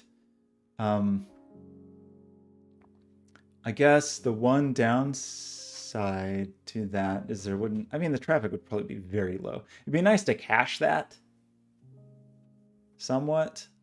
I guess we could cache the response on our side. I don't know.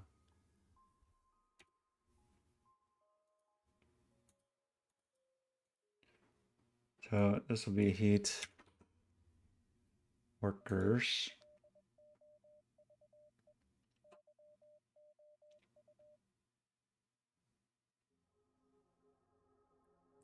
Create the status page, drop legacy support. There are major things we wanted to do. We updated documentation. We didn't have a thing for it. I'm going to add it just so I can feel like I'm accomplishing something. This is a classic maneuver.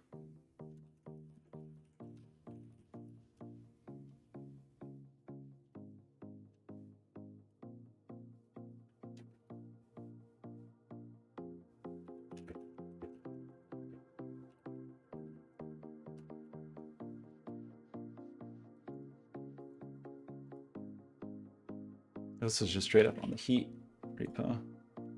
To do, in progress, done. We did it. We did something. So, you know, we're kind of in progress on the status page. Definitely need to do this. That's slightly less important. Importment?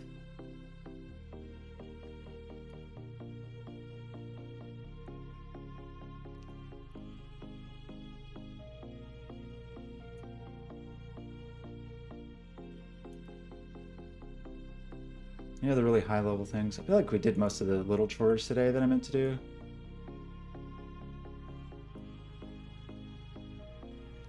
Let me just make sure that we don't accidentally have some other heat. There's probably secret stuff in here. Sure, there's secret stuff in here. Don't look at this.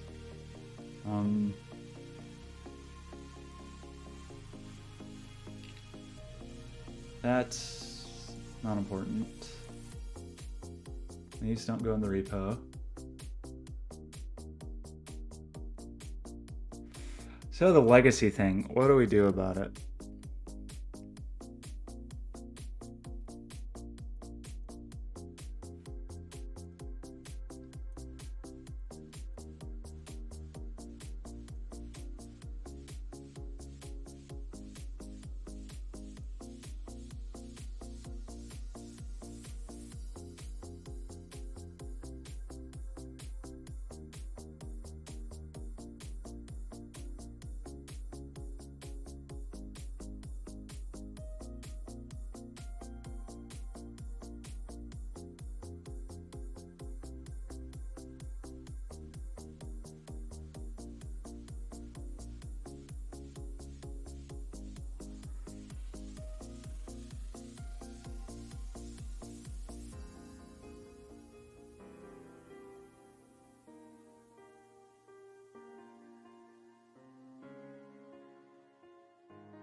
When? So January 31st.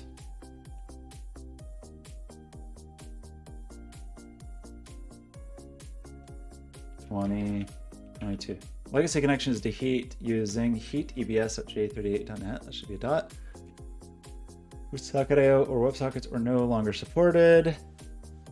This is very important. I don't know if that's how you bold things. I think bold is actually 2. It is 2. That endpoint will be removed.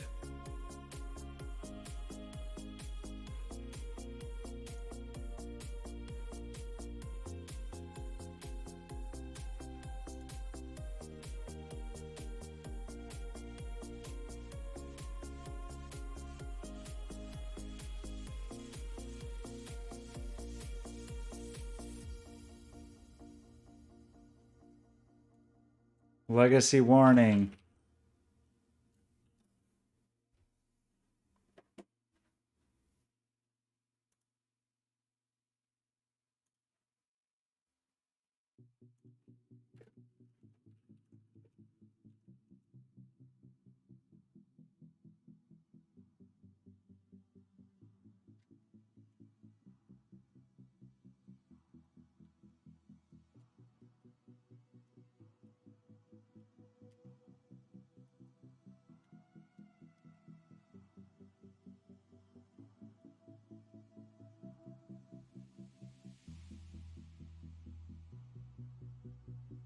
It's okay.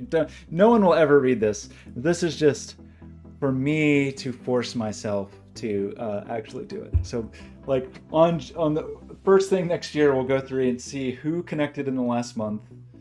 We'll DM them all on Twitch, and then call it a day, I guess. Legacy connections to Heat using blah blah blah with socket.io or WebSockets are no longer supported.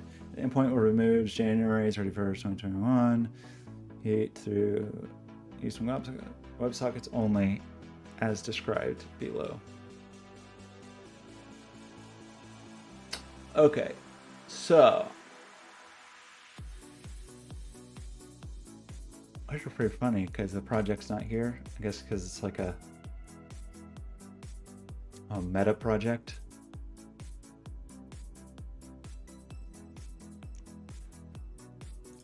So how do we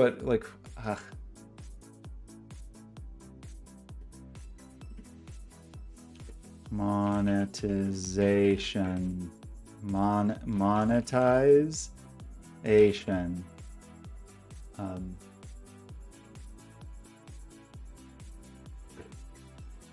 through bits.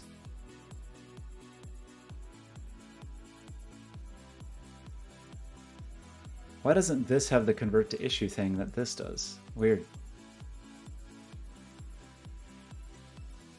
That's a worker thing, right? Kinda.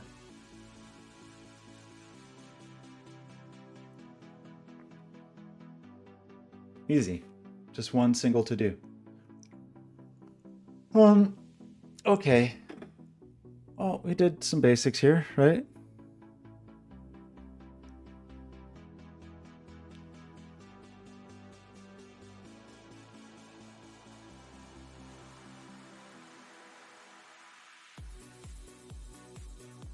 Bowie's getting some treats.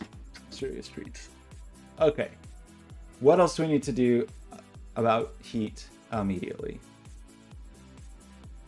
Let's look at the stupid bits API and see all the reasons that I hate it.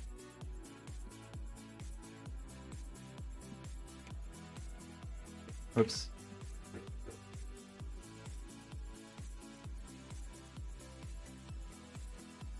So I think you can do a thing here.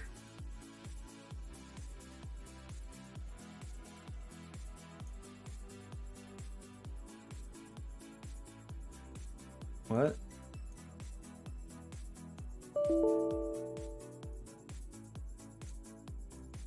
That's not... this is confusing, right? Heat.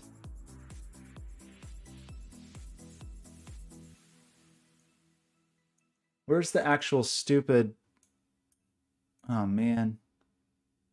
It's here. This doesn't work? Why doesn't that work? Oh, am I signed out of this for some reason? Okay, I'm back. Okay, here's the thing. The heat front end.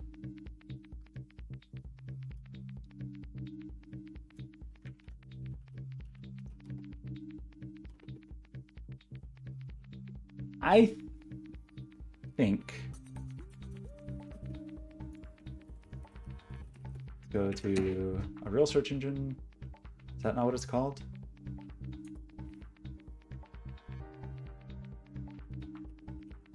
I want a component extension, but what is the name of the HTML file for a component extension?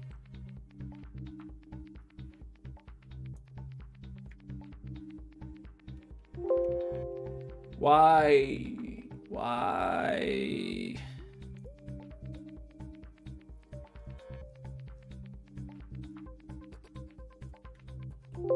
Where is...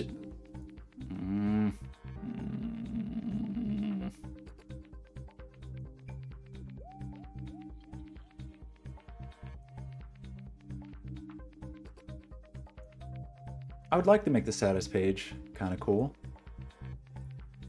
I mean, even if it was just for me. Video overlay.js, video overlay.html.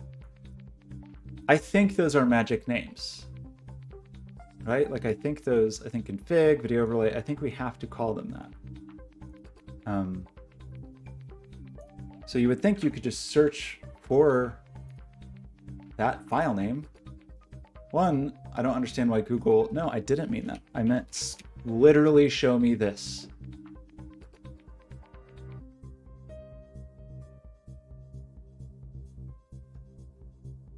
Am I wrong about this?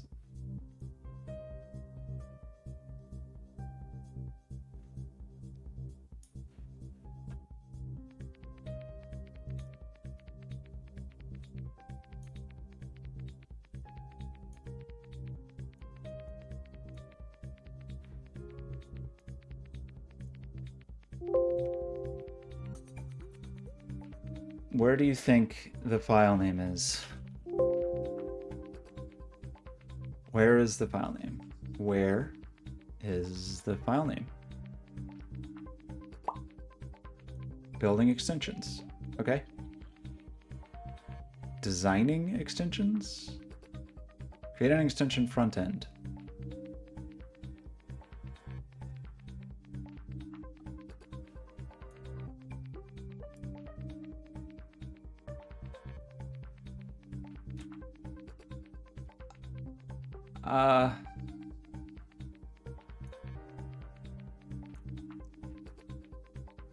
Why doesn't it just tell me?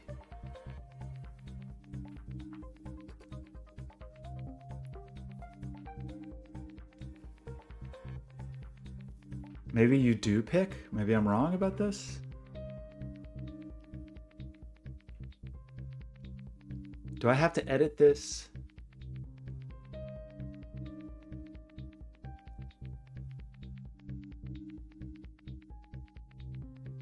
I see. Okay, it's there. I don't remember what they call their thing. This.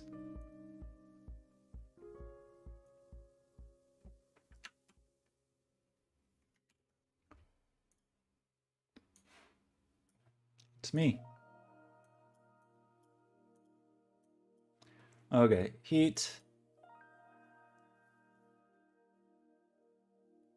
In development, there's 2.1. Capabilities? No. Files? No. Where do you... Config? Okay, this. But can I not...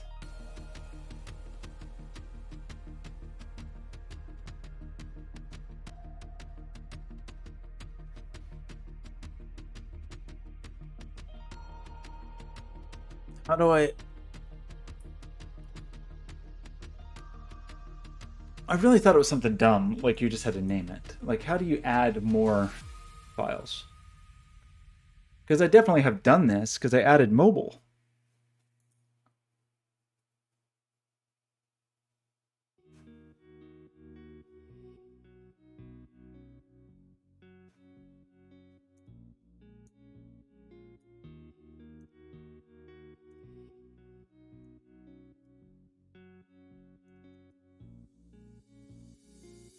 Such broken.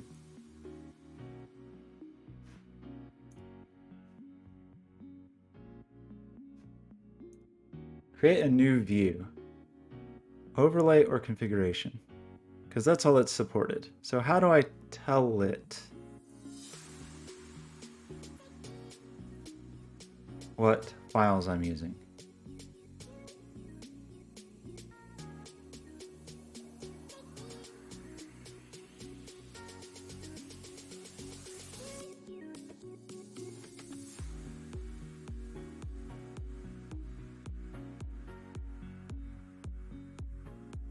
This is not very good. This isn't very good.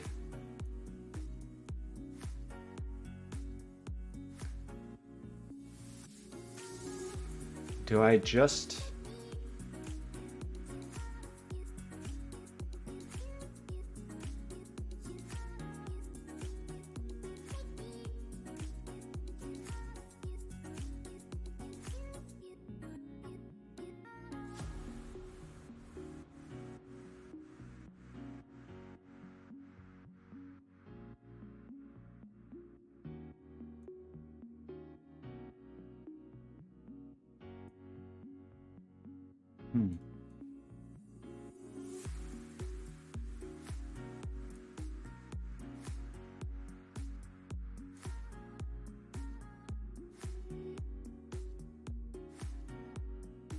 It's really annoying.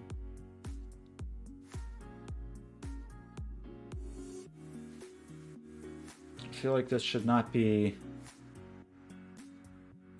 this complicated.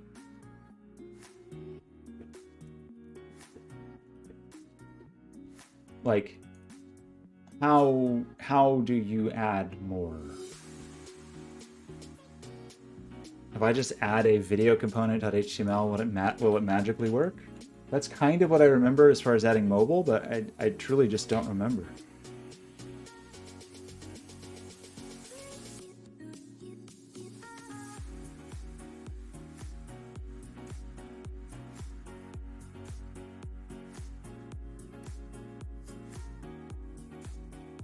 I don't think that's right. I don't think you just add a file.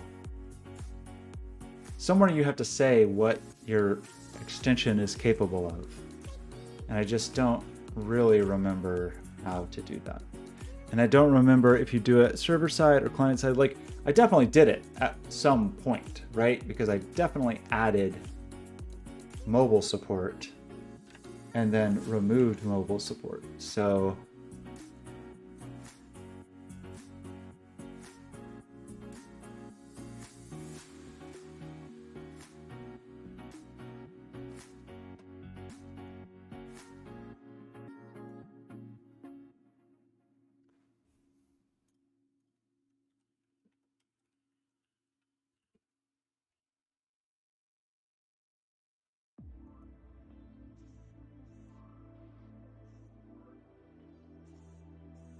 just don't remember how you tell it. Did I miss it? Was it right in front of my face?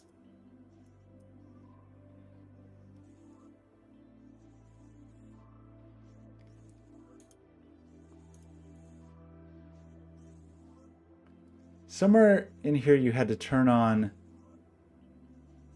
mobile.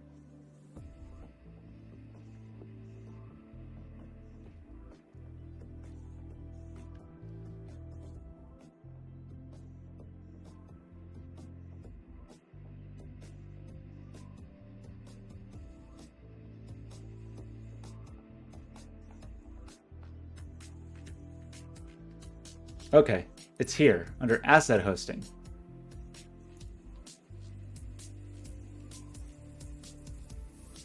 So it looks like the video component has a ton of stuff. So the video component, we add the video component,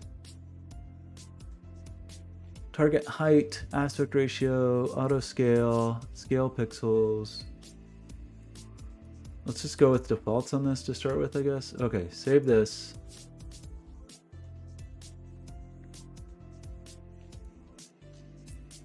Now we should be able to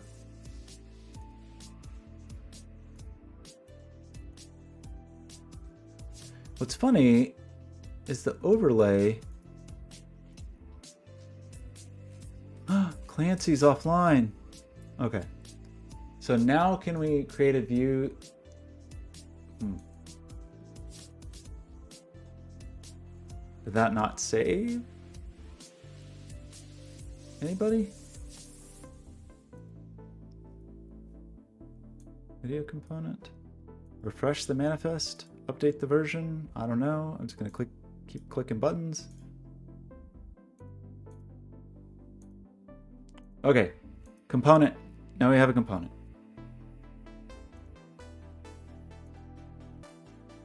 Bits enabled, chat enabled, subscription status enabled, the view label.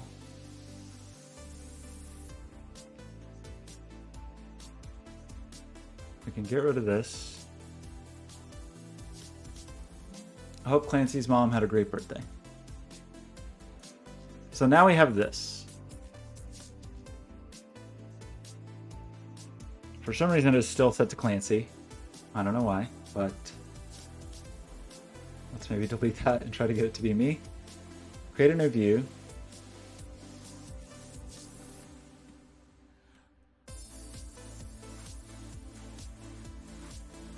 Okay. Did that wrong? Definitely did that wrong. Oh boy. Okay, we want a component view for Scott made this. Yes. It's so tiny and so cute. It's so cute. So, like, the minimum thing you could imagine in here is you click. There's so many of me. Is that a good wave? I feel like that was not a very good wave.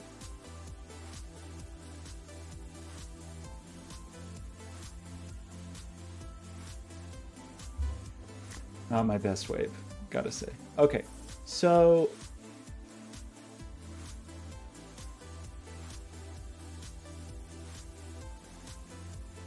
looks great.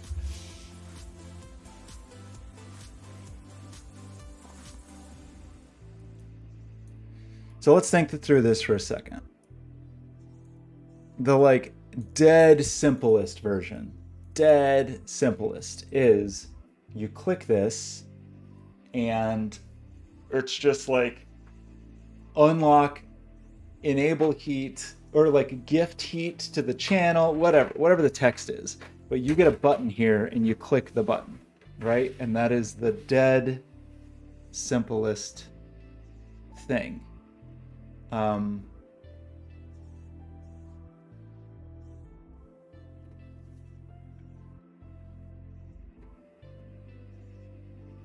How does that work? So we show a button that's like get them bits. Get the bits. Capabilities, monetization. We would say bits enabled.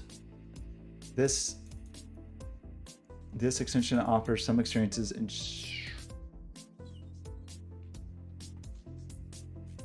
bits only. Whoa. This extension offers some experiences in exchange for bits. Subscription support. That's interesting. Subs, but I don't think I want to do that, right? Because I don't think I get any money for that.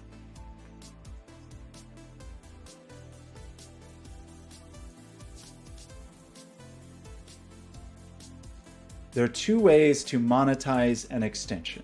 Bits and extensions enables developers to offer viewers specific actions and products in exchange for bits. Once a broadcaster activates a bits-enabled extension on the stream, viewers can perform an action or purchase a product within the extension, provided the viewer's account contains enough bits. If it does not, the extension can help the viewer buy more bits by taking the viewer to a separate external system that handles bits purchases.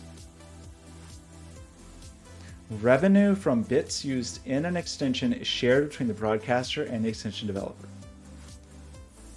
Subscription status support allows an extension to view a user's subscription status.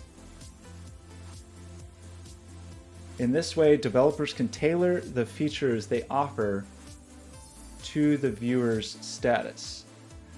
But I don't get any money then, right? Like, the only way the developer gets money is this, which this really is a weird thing to say, that there's two ways to monetize an extension.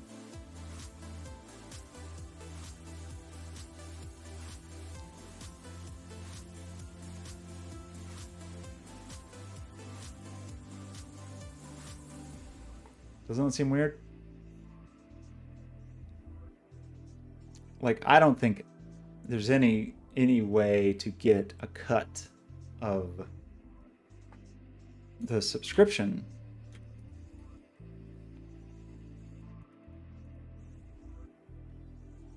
For extensions managed by an organization, you'll need to follow a modified set of extensions to enable bits and subscription features.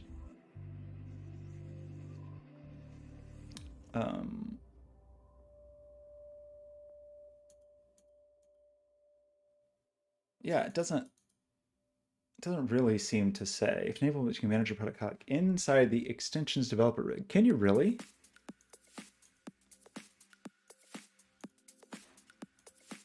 Oh, that's nice. That's actually really nice. Did I not save? Save changes. Okay. This extension, bits enabled. Refresh, update, monetization. Wow, that's kind of nice. I don't think this was previously in here. Maybe it's been here for a while, but I don't think the early version had it, or early versions had this. Okay, so for example,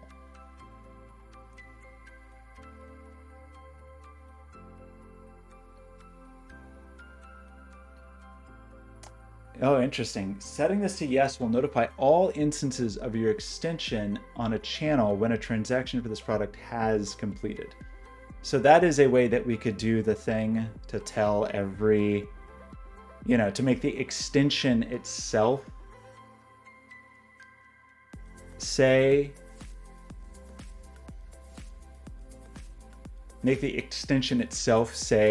that somebody paid for it.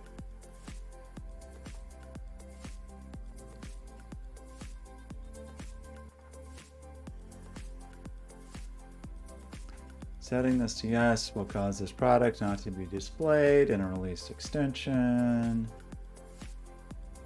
Amount in bits. Okay, so I really don't know what we want to call this stuff.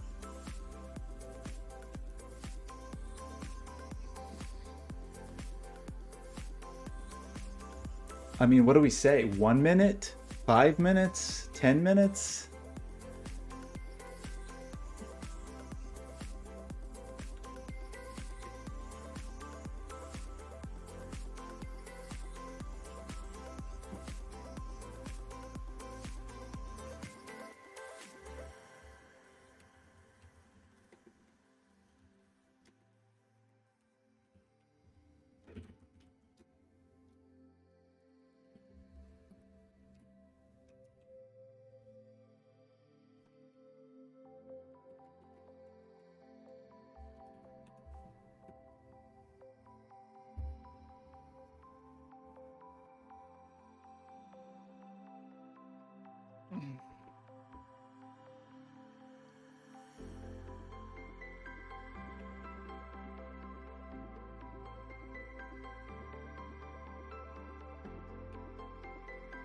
Hmm?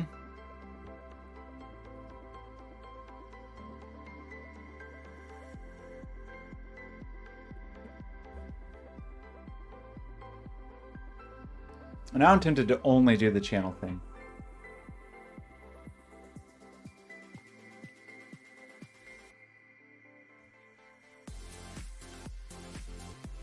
It's 100 bits per minute.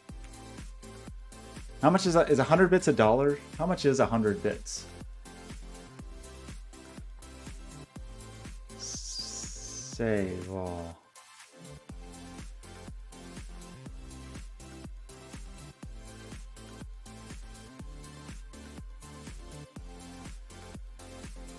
Can you delete deprecated? Maybe not.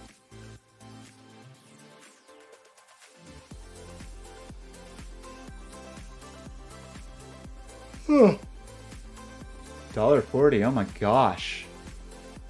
$1.40 to let people click on something for 1 minute? Is that outrageous? Should it be 10 bits? I guess it really depends on how much you want to show off to the channel. Okay, we've got a skew.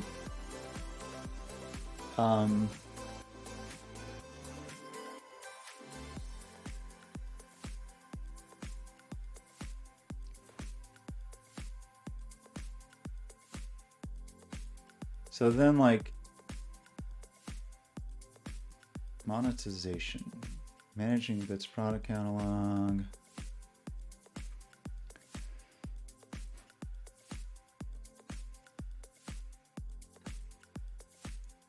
How do you get stuff?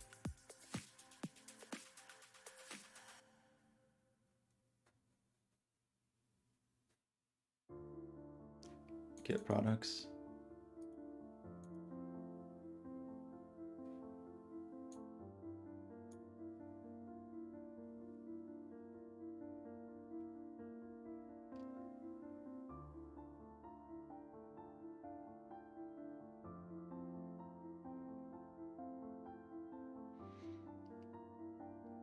I wonder if there is a example.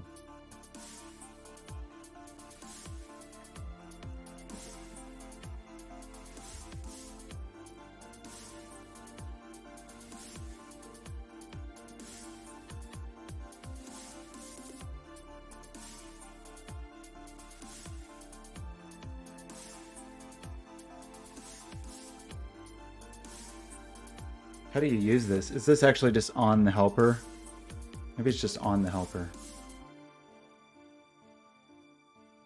So in unauthorized, do we just call get products?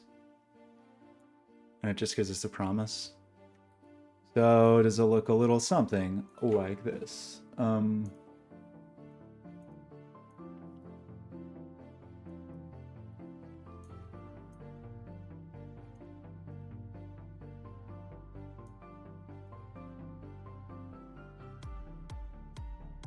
This thing.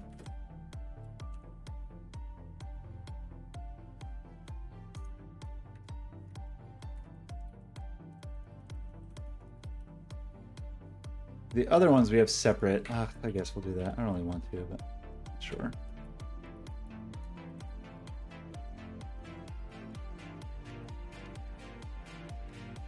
What are you doing down here? Little weirdo?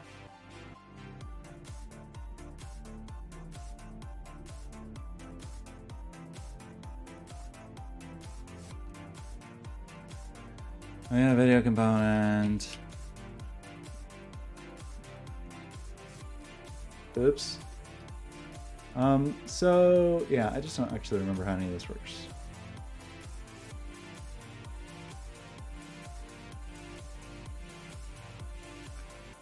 So we do this thing.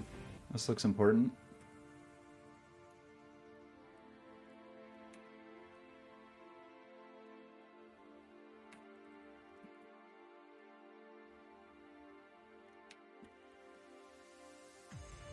Probably do need that token.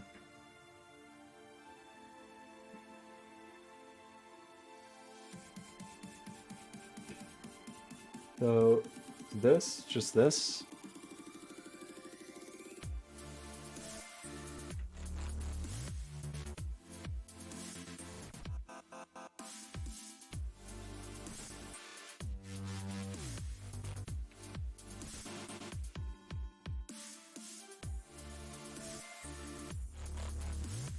So this should let us list products.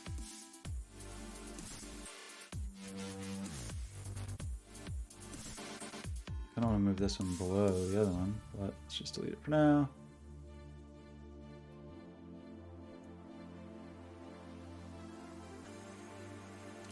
We got an extension loaded. Did we not get the thing?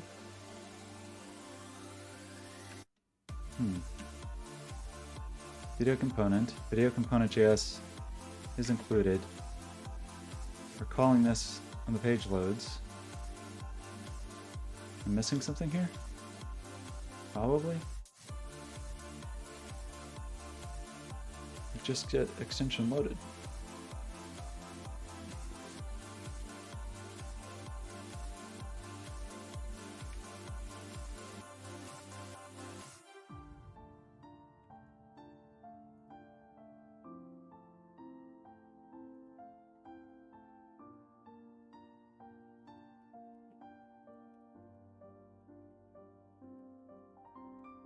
Oh wait, guys, Twitch rig log, first of all.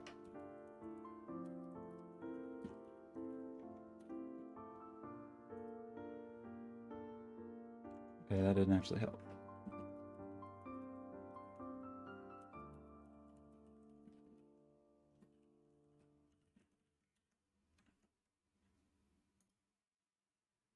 We got authorized, so why are we not...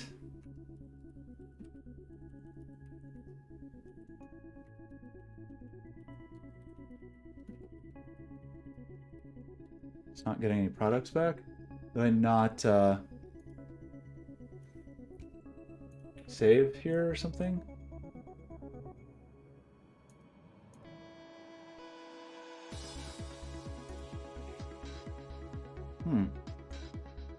Just recreate this just to be sure it has all bits enabled. It's a component.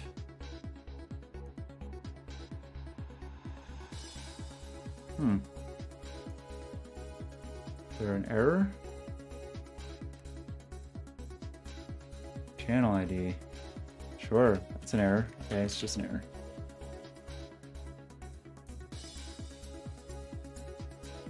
There's still an error?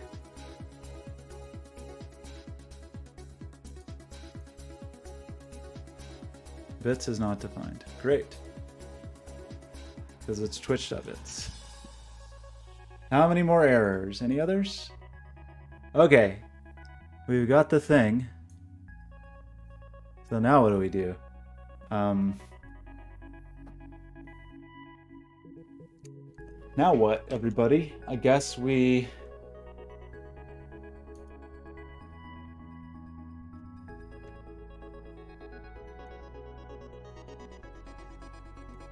That was just an array? Or H?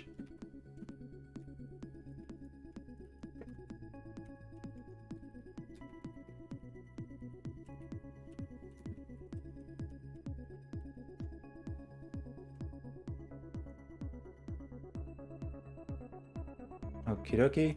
So I guess we just like loop through this and add buttons? Is that our brilliant plan?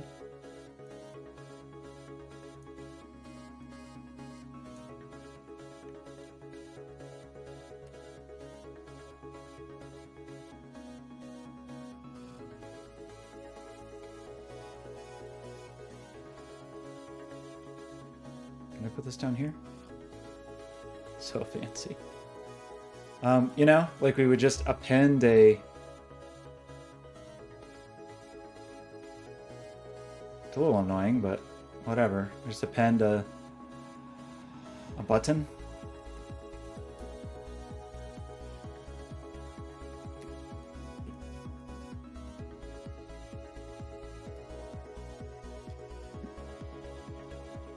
Might be actually, I don't know, man.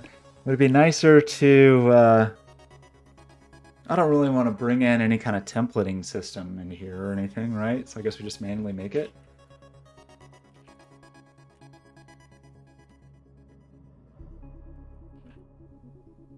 Product.display name. And then let's just have like, have main.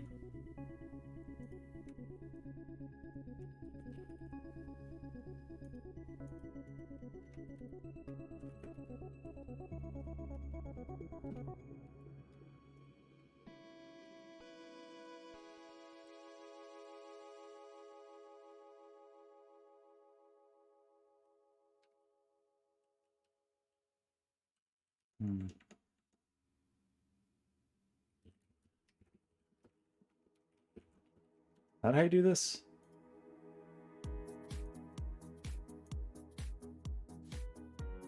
I don't really want to have to... Okay, I have an extraordinarily tiny button there. It's very cute. That's a very cute little button. Kind of scales in a funny way, but they gave us options for that. So,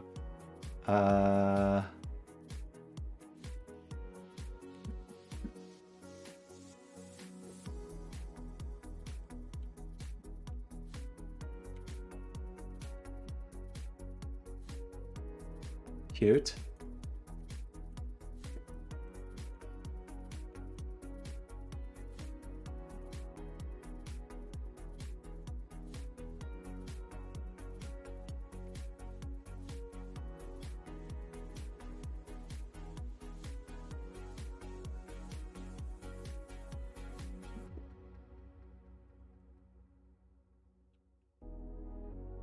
I don't know.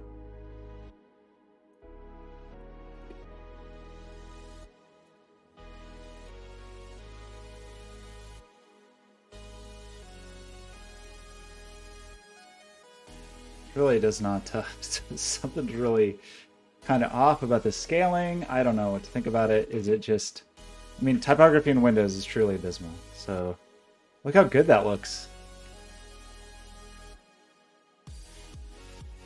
Enable heat for 1 minute. Enable heat for 1 minute. Okay, and then what do we need to do? And add event listener? I wish we could way to do this.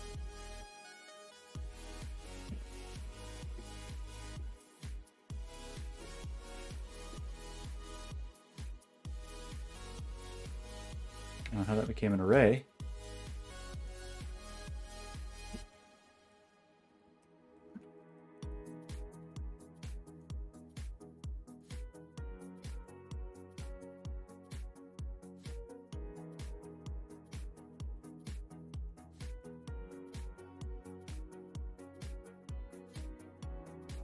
Okay, so we can click a button, we get a product list, we have a thing.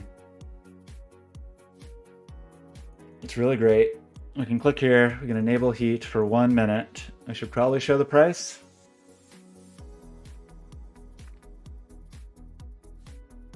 It's typically a thing one might do.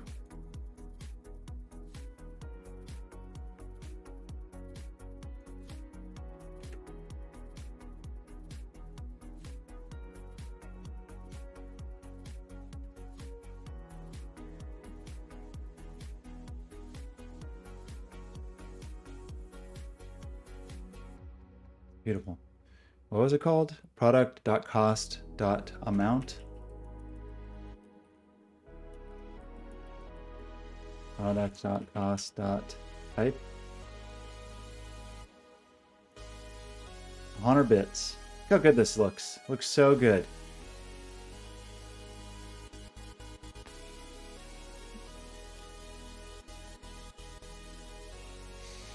I don't know. I wish it was like a really lightweight. I guess we could. We could make up some very silly templating thing. Ugh, I don't want to. It doesn't seem worth the effort. I think we can figure out another way. Okay. I think this first one will be called the Kyle Memorial Bit Purchase Extravaganza.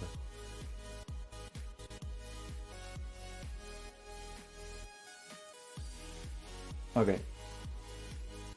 I did it. I bought some bits.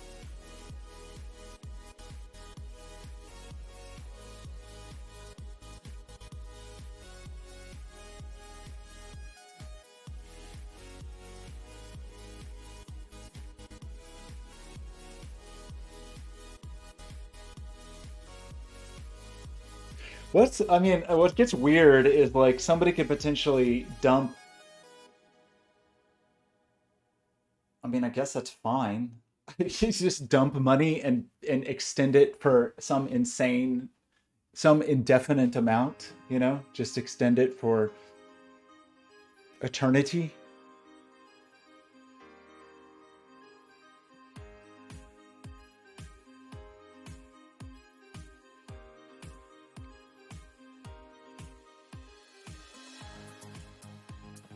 get a 10% discount if you buy by the 10 minutes or something. I don't know.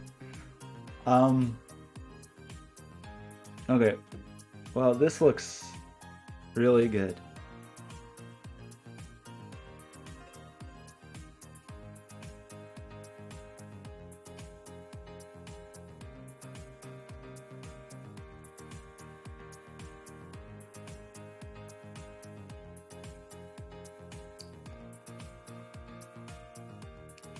So let's just say I push this button, then what happens? How do I actually conduct a transaction? So we can get the products, we get these callbacks, use bits.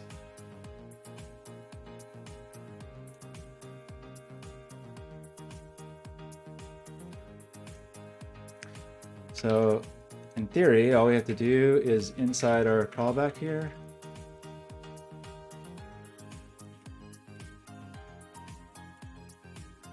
product.skew. Where's the skew? It's just product.skew, right?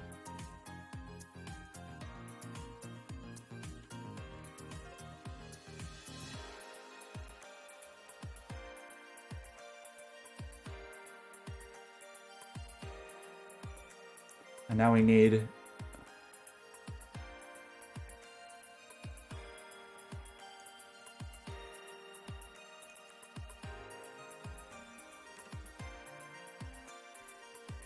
some callbacks, right? We need callbacks for I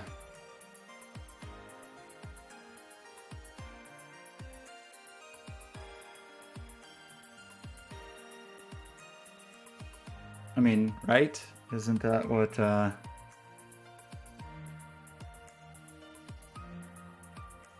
Oh, that's funny. Call this function when the viewer hovers over a product in your extension UI to cause the Twitch UI to display a dialog showing the user's bits balance.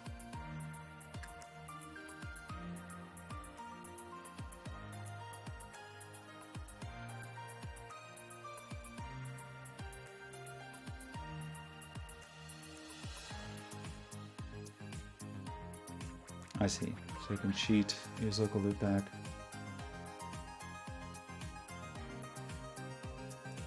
So how does this work? Is this just, we set this equal to a function? So let's try this.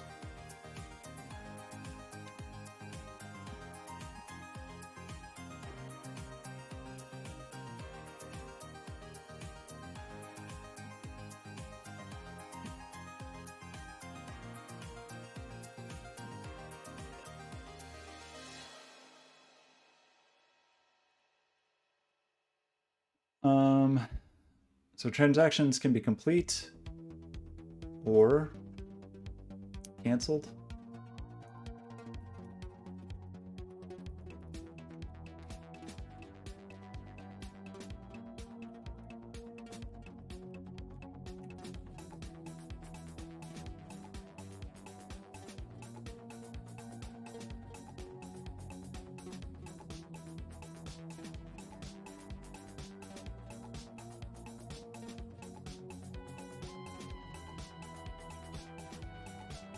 I don't know if I did this correctly. On transaction canceled, on transaction complete.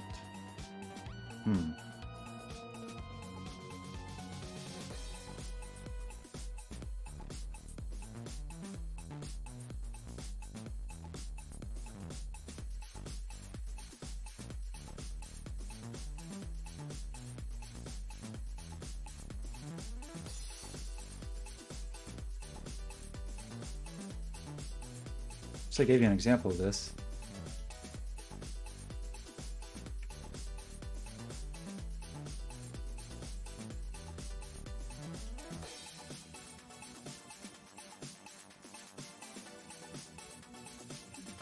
Oh, great. I found the example.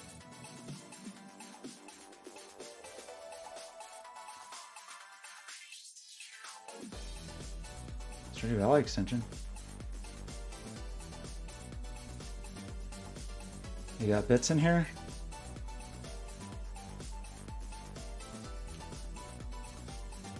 Oh.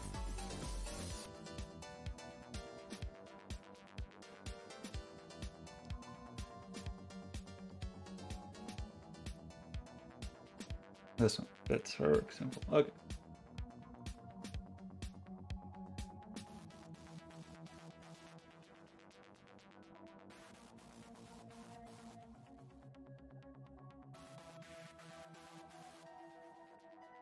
Okay, so you pass. I see. My mistake. We need to just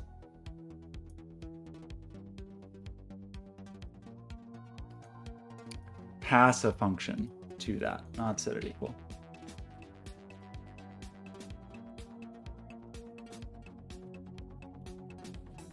Makes a bit more sense. Maybe. I mean, I don't know. You could make the case either way.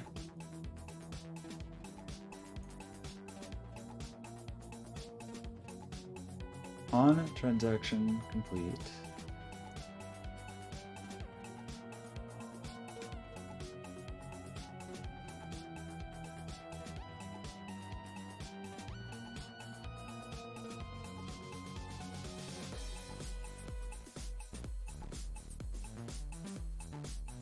Yeah, so here's them doing the ABS stuff. That's where they would tell.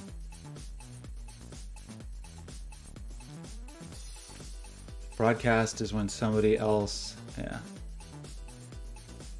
I don't really understand why you need this though. In this case, like why do you even have to, I guess the EBS is the validator. I see.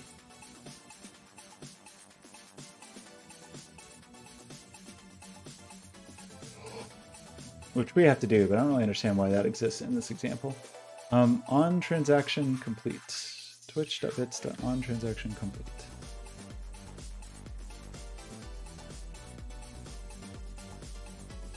On transaction complete. Oops.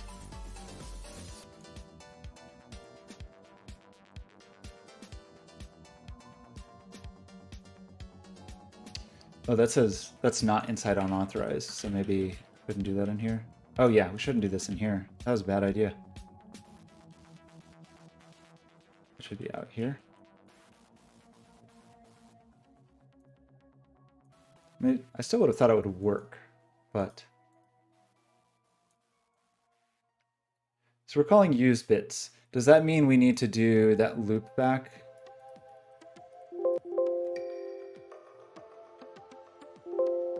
Where was that thing?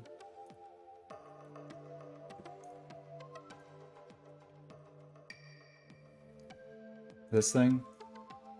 Twitch extension set. Like, maybe we have to do this.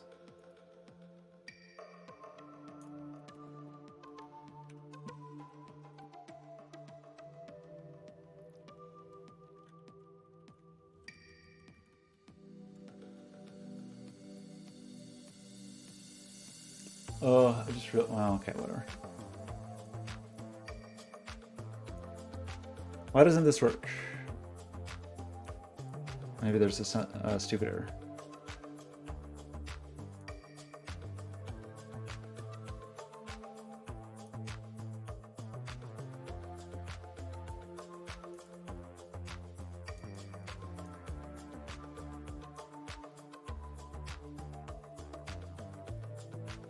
What am I doing wrong?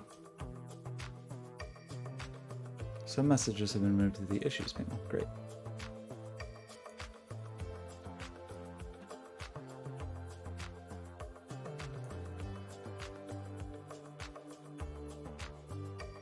A 401 error.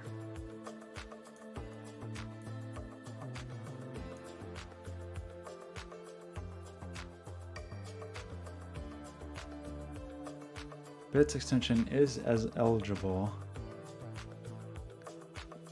What? How am I getting a 401?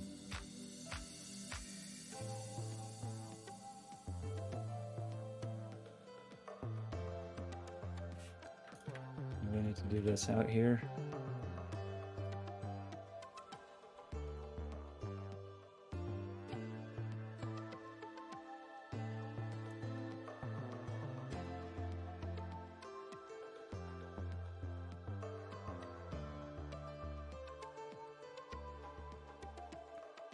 What am I calling? I'm just calling use bits.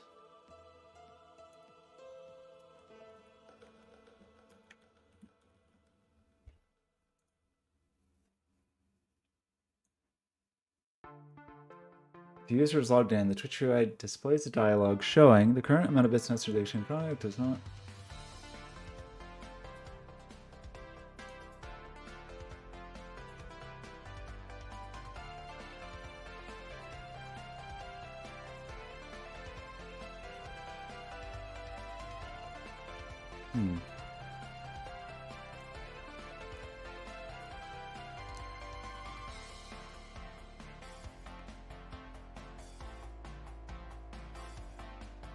Okay, what's this URL?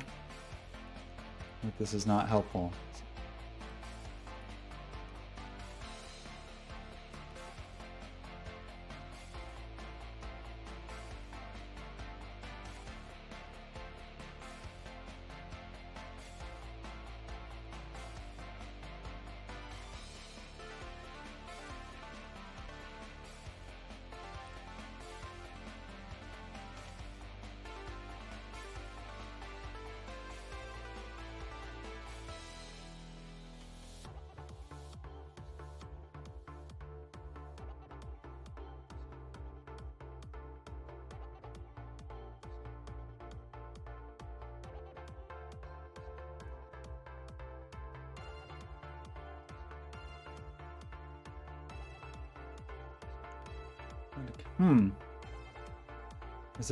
Is there something in here that isn't me?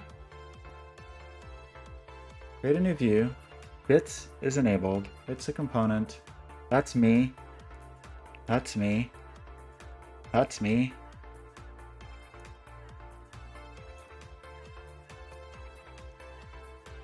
So this kind of sucks because it's just, we're not getting a 500 like those people said. We're getting a 401.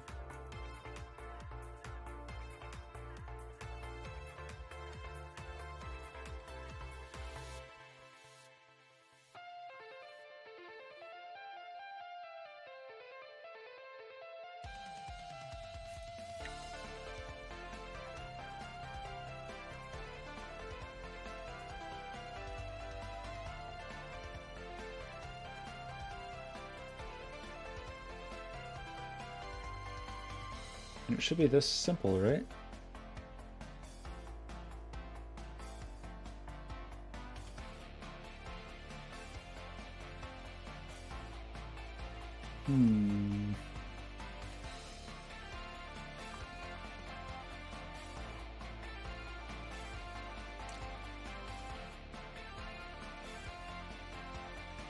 So, I mean, is it something on the Twitch side?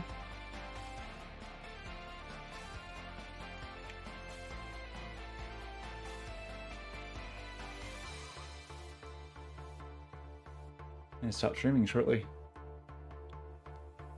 Maybe you can't bit yourself, but why would, I mean, it's still weird they get a 401.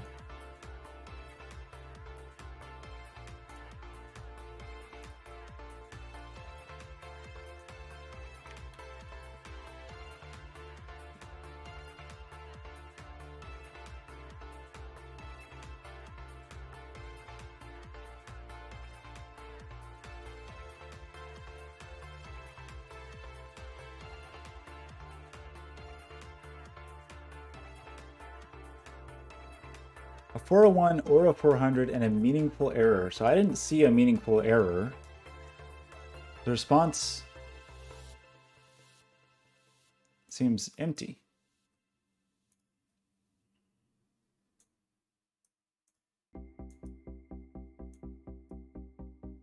So I'm getting a 400 error, but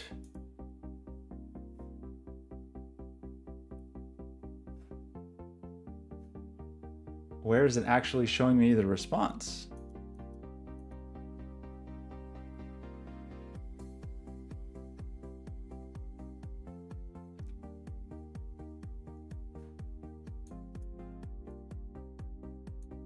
Quit it. So that was the request payload. That's the channel. Extension client ID, channel ID, extension client ID. The whole request payload? That's it. It's just the channel and the client.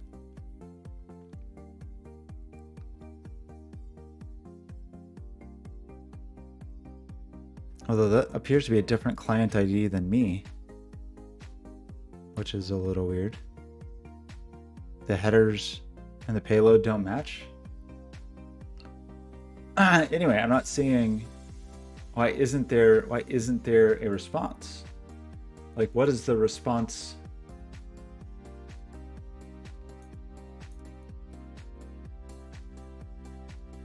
What am I missing? Didn't I just be able to see a response here?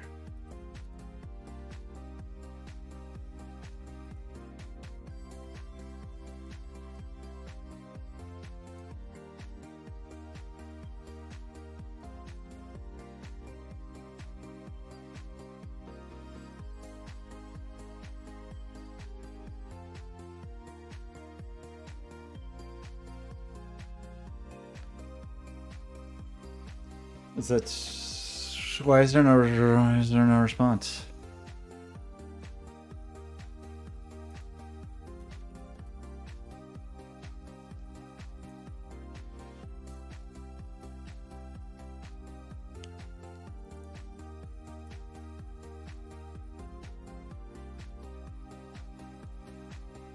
Oh, can it not be live? That'd be kind of dumb. I mean, it says it's in development. Not to be displayed in a released extension. So, I mean, it does say live products up here for whatever that's worth.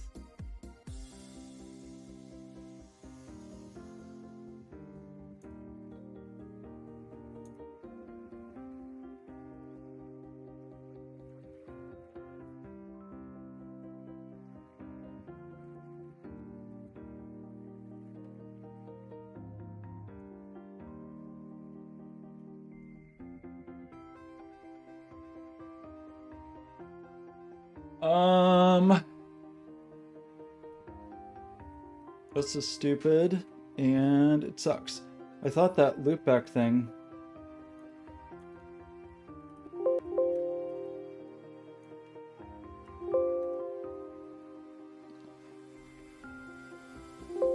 Where is anything?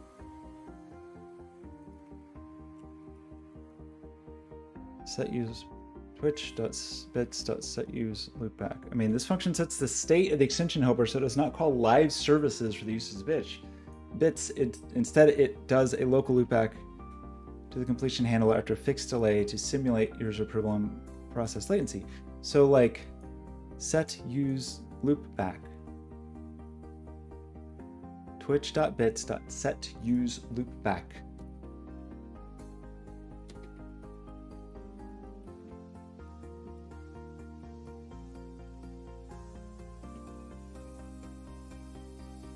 I don't know.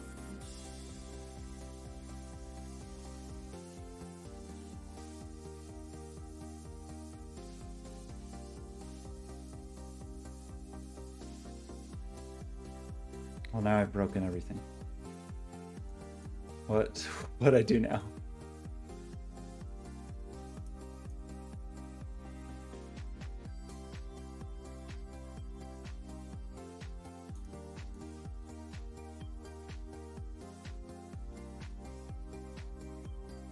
Oh, interesting. Maybe I can't do that in here. Let's try it here.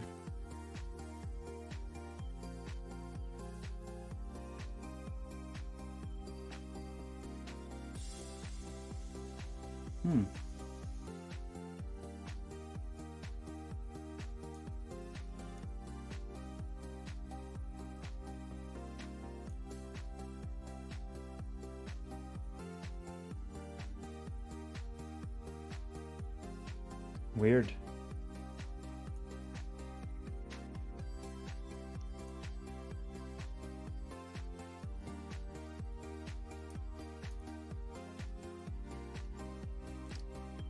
(401). You would think a 401 would actually have an error. You would think a 401 would actually have an error or response. that was meaningful, right? You would think.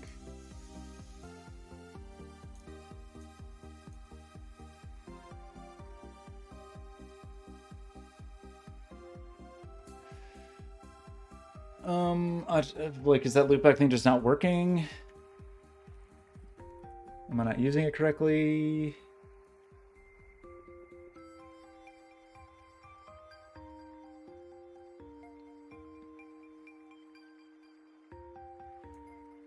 Shut them to dev.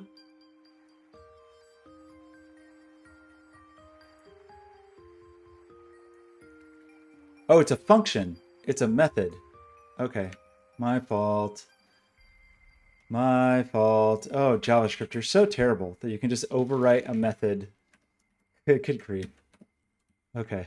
Well, good. That's JavaScript. What a horrible language that would let you do that.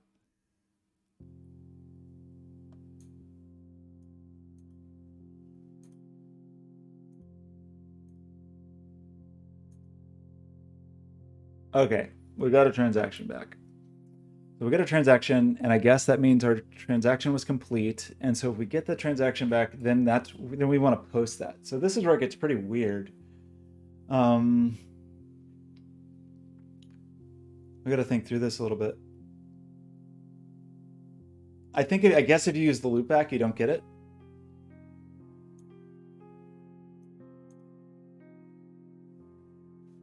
I guess. Which is really kind of weird because you're then just really not testing. I think there is a way to not charge for bits even once you deploy it. Also, this is really stupid. That like by not doing that loopback, you don't get a meaningful error. You just get a 401 on this internal request with no apparent response. Like, this checks out. This has been my Twitch developer experience so far. That hover thing too, where you can hover over, I'm kind of curious about that. Okay, so what would we want to do at this point? The thing we would want to do at this point is have a third endpoint.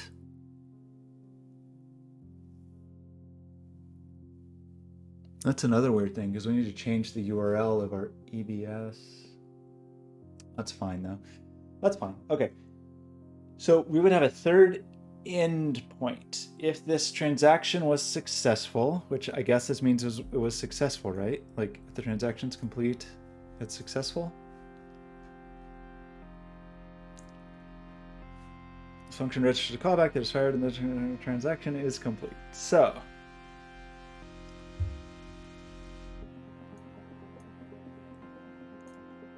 the thing that's a little weird is like, where do I don't have a way to reject it. Like, I don't have a way to say like, hey, this transaction actually didn't work. Right? Shouldn't I be able to say, like, if I get this confirmation through and then I try to do, I try to set the thing on the server and for some reason that fails, shouldn't I be able to say like, uh-oh, this transaction is actually invalid?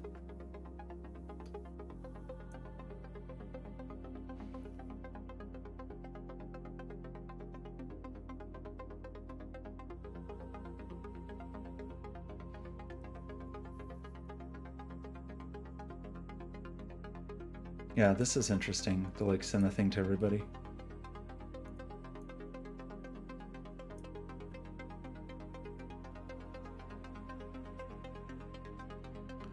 In development, extension ID, transaction ID. So here's the receipt. So we have to send this just like we send the other thing, and it's stupid and annoying, but whatever. Okay. Type of receipt, expiration, the data, etc., etc., etc. Yeah, it's kind of weird. Like, shouldn't there be a way for me to say, hey,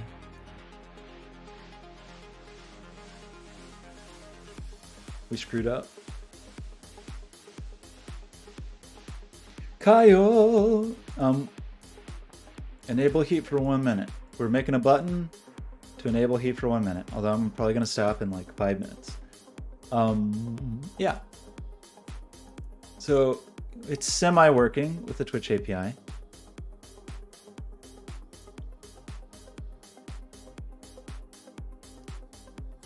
It's pretty weird when the transaction ID comes back as a test SKU, but whatever.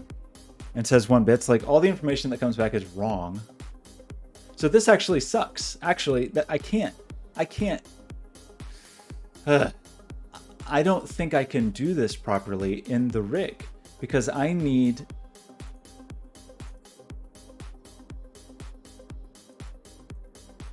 the JSON web token inside here. I need the transaction receipt. And it's not giving me a transaction receipt when I fake it.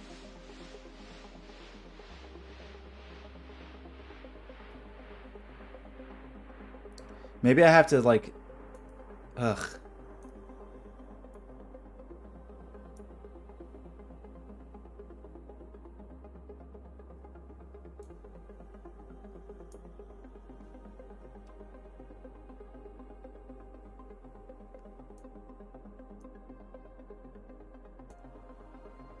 Set to development. We won't actually subtract bits from user account, so you can test that. Okay, that's fine, but the fake.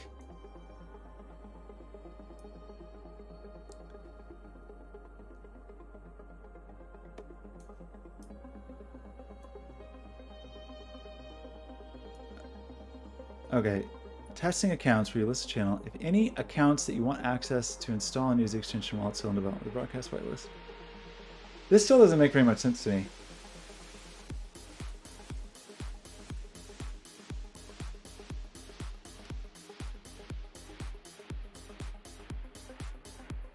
A free button? Are you kidding me? People could just... And then I have to add a cooldown? Like once an hour, it's free? Or once an hour, somebody can set it for free? I don't know about this.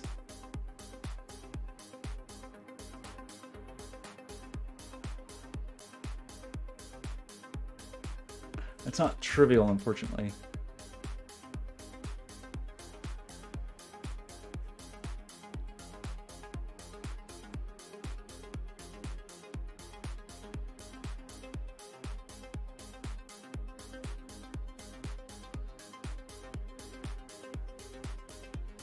I guess I have to like, but testing accounts is outside of the rig.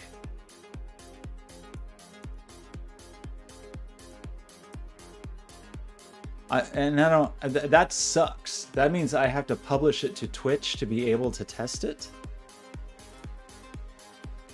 Like I'm already in the testing accounts. Maybe it changes per version. Like I'm in the testing accounts, but this means it's actually added to your channel.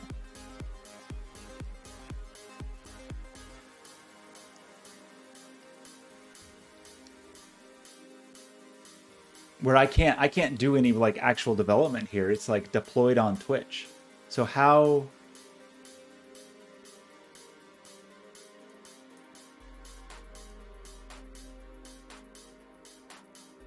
Test bits using this. When you go, the rig can't currently simulate Twitch's dialog box. So if you set this to false, run on issues. You can also test some Twitch channel.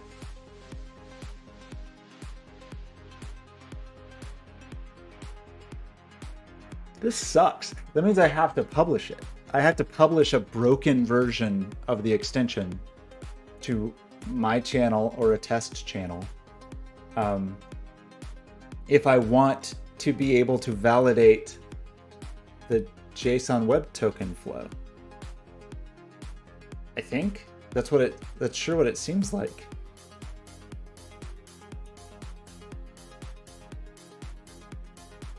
Kyle, I hear you. It's just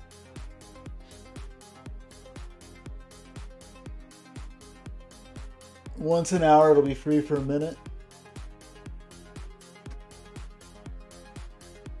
it just gets pretty complicated to coordinate between the client side and the backend side.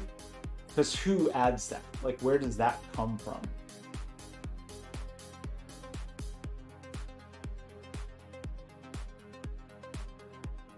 I don't really have an easy way from server land. From extension land, I can go out to server land to like just decide to come back in.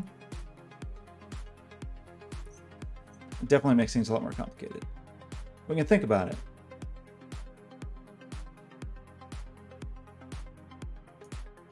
I see your point, but I gotta think about how I would want to implement that. So this seems stupid.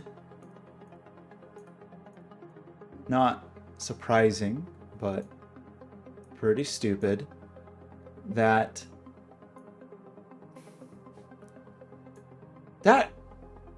sort of seems insane. Because I'm pretty sure I get a valid JWT in the developer rig. Let me think about this for a second. Like,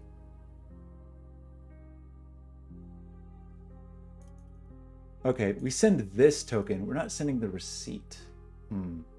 So we always have the token that's like Twitch's token, but it's not the receipt. So, okay, wait a second. What we actually need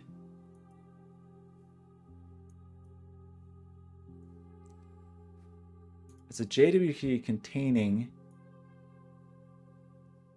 it can be your developer secret. Yeah. So that's similar to the, because we get this token is just from the authorization step here. But this is something else. This is the actual transaction receipt, which we would need. We definitely want to send a receipt.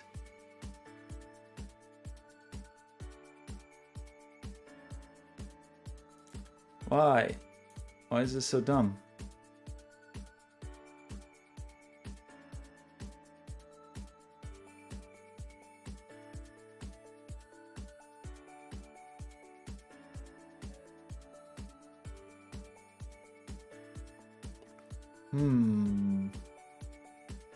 That sure makes this difficult to test. I don't see how to test it then if I have to deploy this to my channel. And then how do I say who sees it? Like, it's kind of confusing. The streamer allow list, here's people who can use it. But then if I have this added to my channel, can you? Like, I actually don't know. Like, does any random viewer see my test version, or do they see the real version? It's kind of, it's not very clear.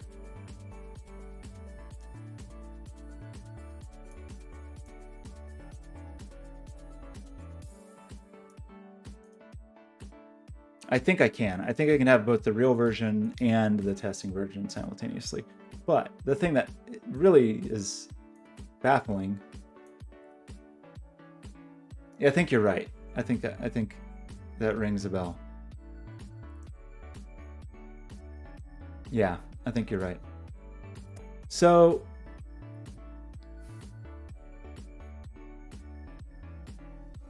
it's still pretty lame.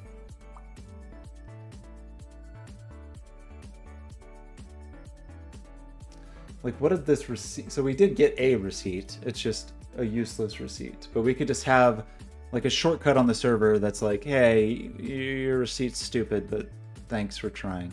But it doesn't even give us a fake receipt, which actually, that's the most annoying part, kind of. Because if it gave me a fake receipt, I could just write all the code and just, you know, there was a fake receipt and there was some flag I could watch that was like, okay, it's a fake receipt. I got it.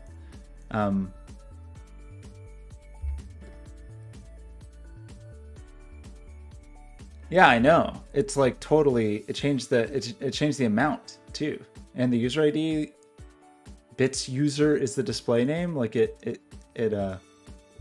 loopback thing is weird. I mean, it doesn't give you anything useful back except for uh, the skew is the same.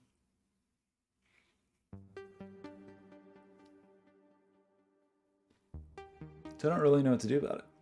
Okay, but I do think we're done for today. So I don't know. We did the chores. We see the shape of this at least. It's pretty annoying that there is no receipt there, because if there was a receipt, then we could just write all the code.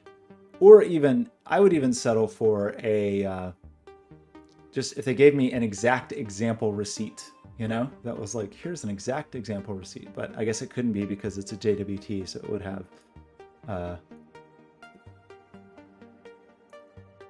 live data in it. Like there's so much stuff just not in here. And once this is uploaded to, okay, well, maybe, actually, maybe if I go into hosted mode and I'm in the, okay, that may be actually true. If I go into hosted mode,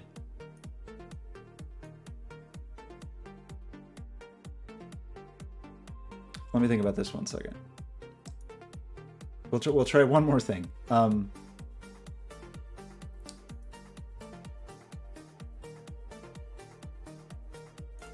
It's still stupid.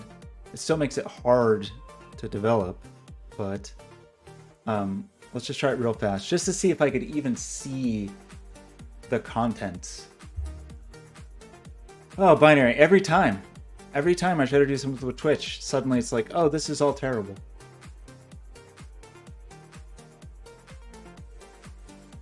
I feel like maybe I feel like this particular thing, there's definitely some things we had to upload, but we could be functionally complete in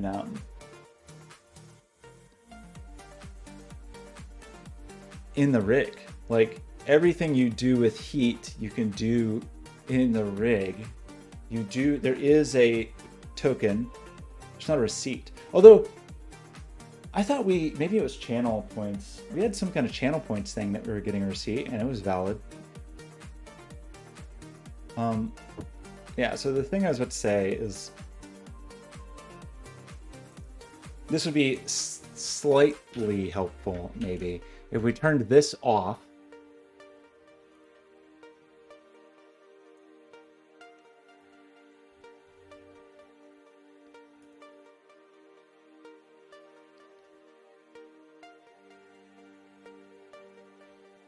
And then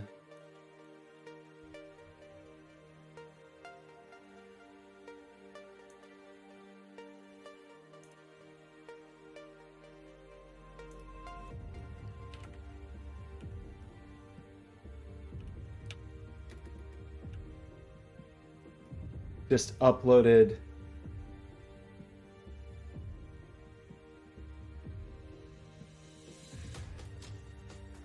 this test version, so like this hosted test.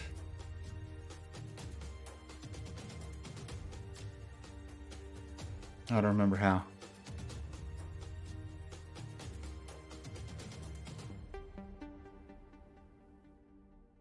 Under the Files tab.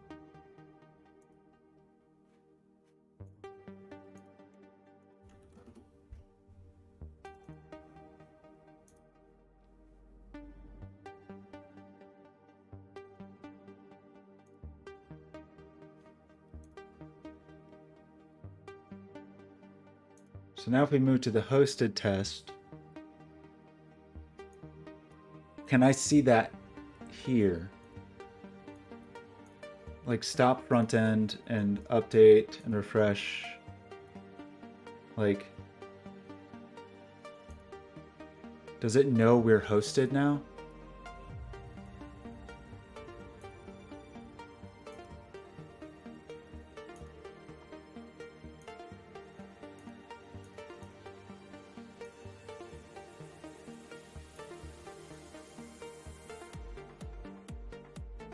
Looks broken.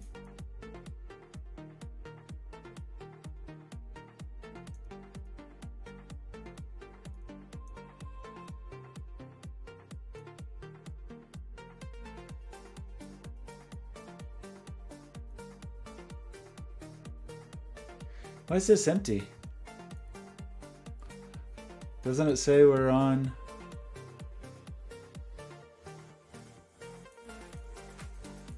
Did I need to save something here or something like that?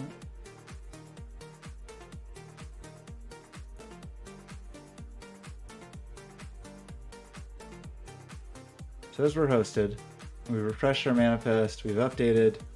It should know that we're hosted.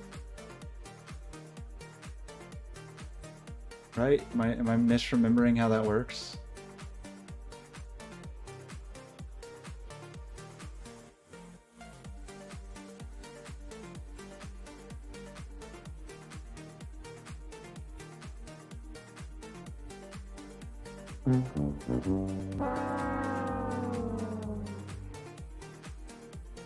How did you do that?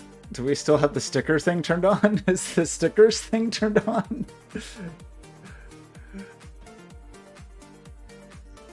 Cool story, bro.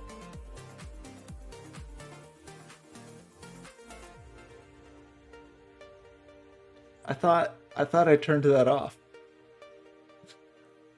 But I'm glad I didn't. So extension helper library not loaded. It's pretty weird.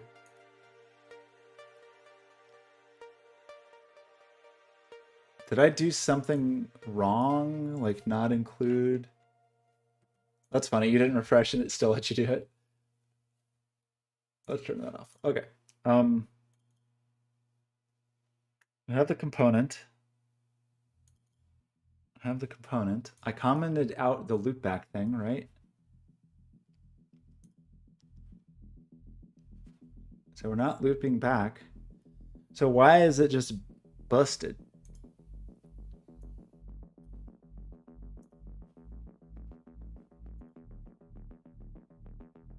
Okay, the real tragedy though is we don't get any, doesn't seem like we're getting any logging. I'm just gonna rerun this.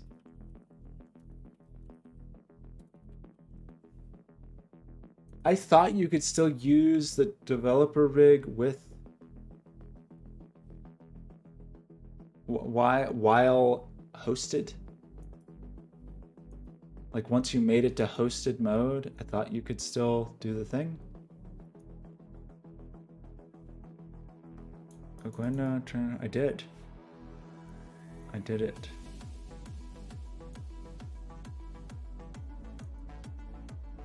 Create a new view. That all seems correct to me. What am I doing? What did I do? What?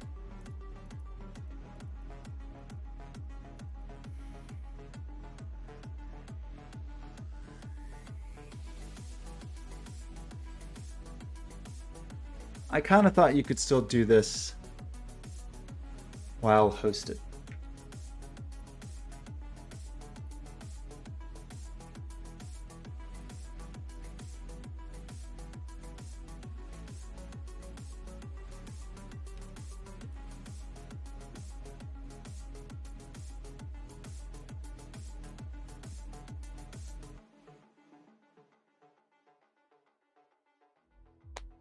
I mean, it says, let you test with production APIs and hosted assets on Twitch.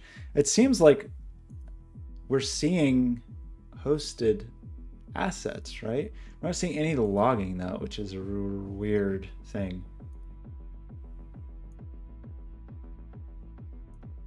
And we're looking at the version we mean to be looking at, right?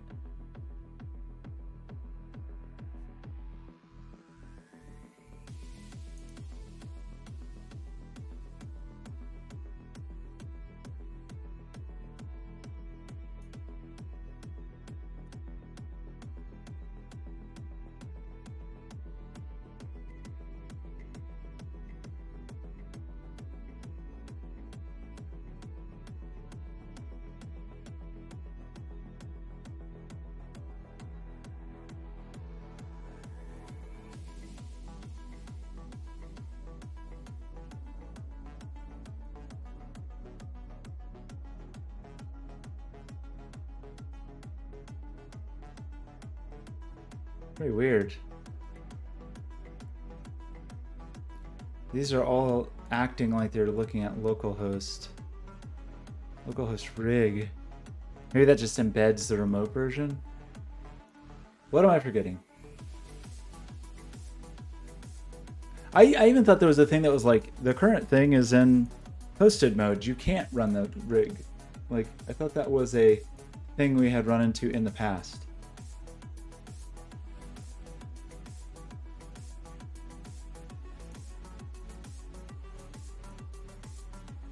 The status tab. I guess I'm on the status tab.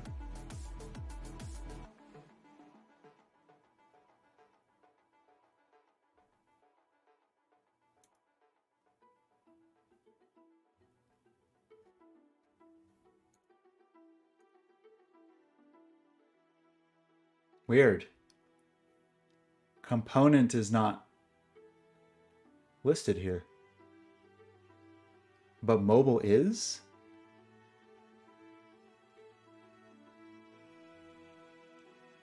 Oh, wait a second. Am I in like totally the wrong version? We're supposed to be 2.1.0.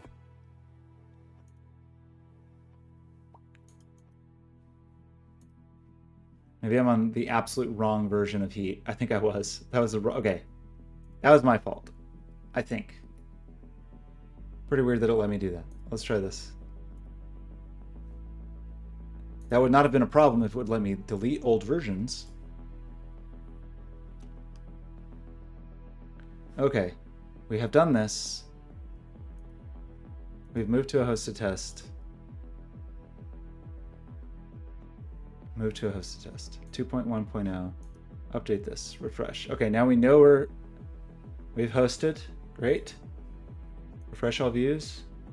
Okay, great. So we are hosted. That thing didn't work. We got the 401, even though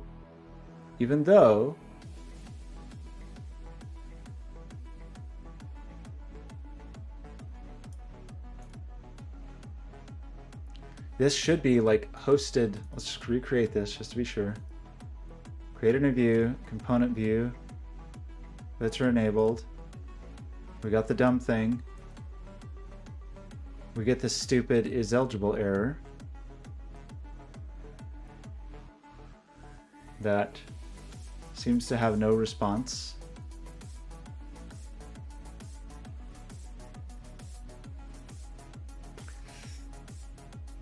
What are we doing? I really thought this was gonna work because now it is actually hosted. Okay, is it some dumb thing like not in development?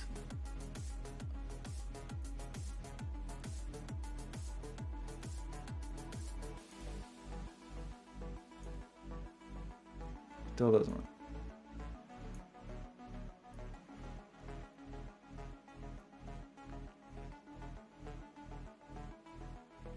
And I can't log it. Like, here's the issue. I can't log this stuff.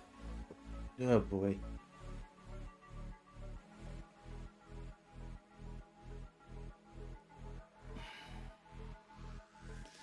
If I do it, if I like enable it in Twitch or whatever, well, it shouldn't have to be because I'm seeing the version. This is it. This is clearly the right version. It's a hosted thing. I would have thought this would work either way. Yes, it's development.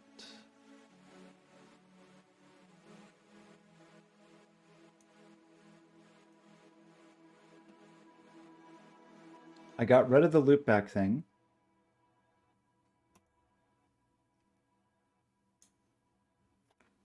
Is eligible.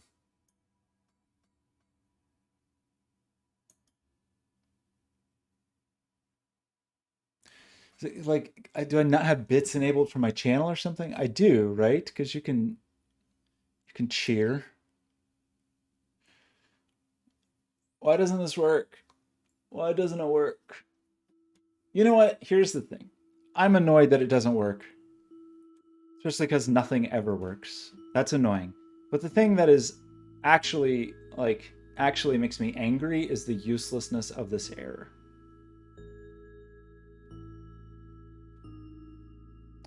that it's a hidden away. It's just like a failed HTTP request. Um,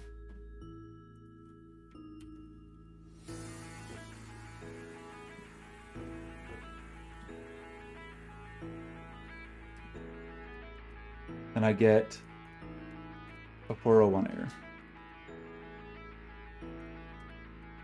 with no, and I bet there is a response code. Kind of bet there is.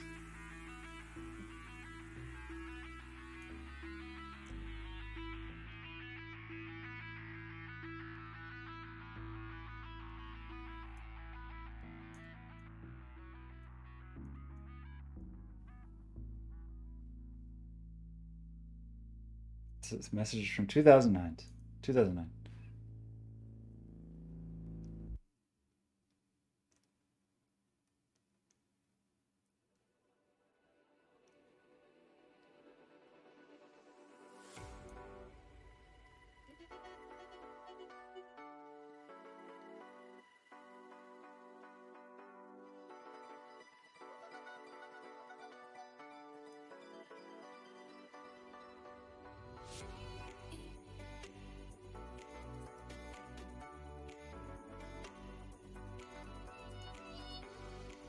Monetization tab in the extension manager.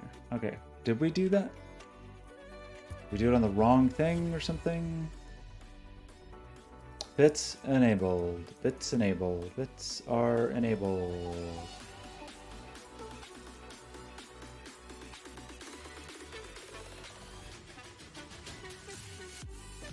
Useless.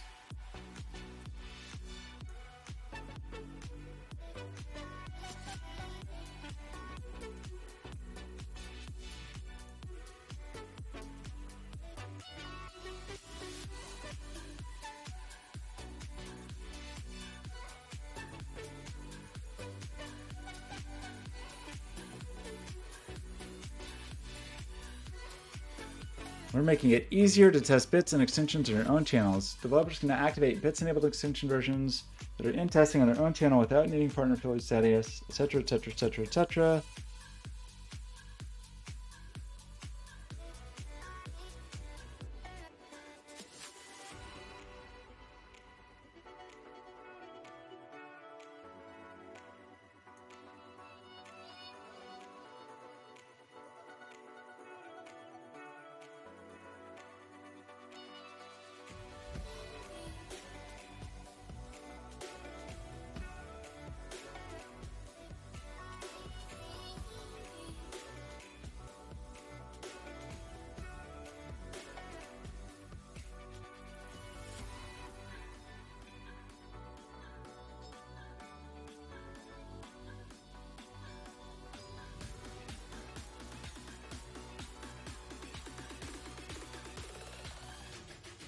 Hey.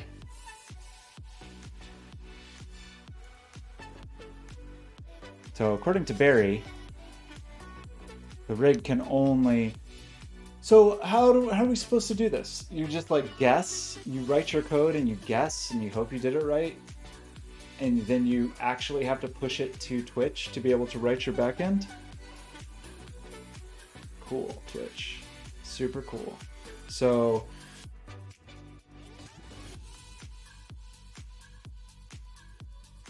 I mean, yes, I can, but I can't. I won't get this Twitch rig logging anymore. I won't. Like, that means I have to. It means to make changes to the code while testing, I have to make changes, move it from hosted testing to local, zip those files, and upload the zip again. That's like the worst iteration experience I can imagine, is having to zip and upload basically like every line of code I change to be able to test. If they just had a fake receipt in here, that would be good enough. Like if there was a fake receipt and the receipt was flagged as fake, that would be good enough for me to develop locally. Because there's no fake receipt in here, I mean, yeah, I can set up a fake. It sucks. It just sucks. Just not good.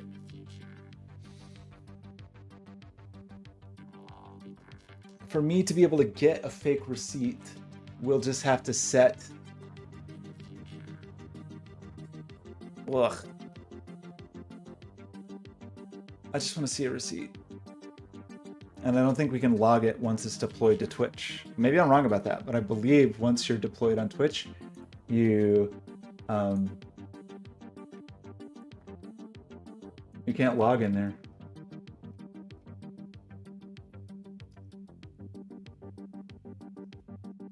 Like in the video overlay HTML. Failed to post message on DOM window. Yeah, I don't think you can.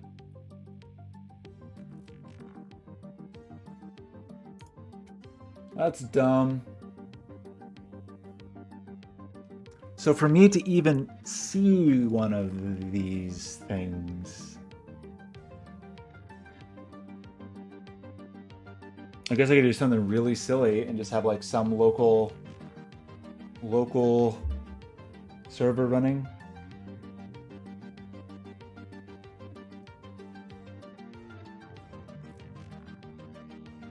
Well, I mean, I'm hosted right now. This is hosted. This is hosted, but that last post was not definitive, but it made it sound like you cannot, made it sound like nothing works in the rig except for the fake loopback. And then if you want a real transaction, it has to happen in the browser. And if it's in the browser, you don't get logging because the logging is actually through the rig. So I think the only way I get a transaction is, I guess I can like send it to localhost or something. I can enable it to, this is 2.0.1.0. I can enable it and have it on my channel, but I won't see any of that logging because all that logging is scrubbed.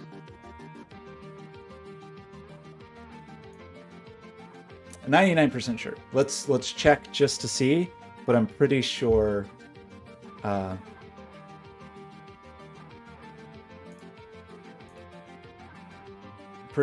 the case.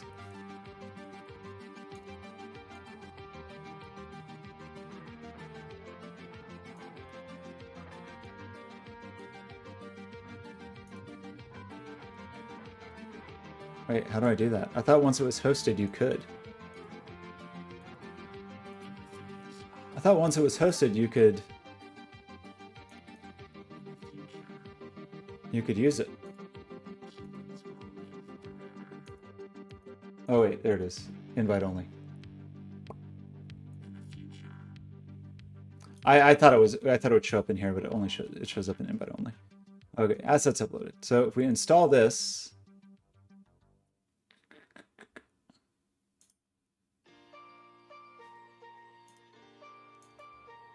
so now we are, let's set this as overlay, place, done. So now in my actual Twitch channel, we should be seeing that. Actually, I won't be able to see it here because I'm not. Okay, actually, weird. I didn't think a user would be able to see this. This is a test extension that Twitch is not evaluated. I didn't think. Oh, I am logged in. Okay, I thought I wasn't logged in this browser, and I was going to be confused about it. Okay, so this is the development version.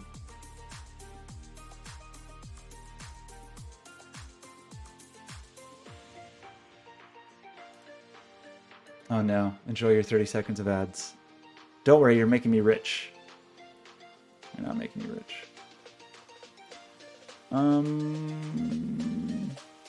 Why isn't this showing the overlay? Did I not enable the correct version?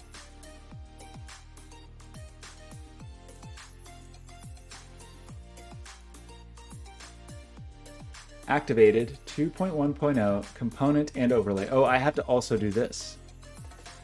Uh-oh. Wait, can you only do one at a time? Oh, can you not do overlay and component at the same time?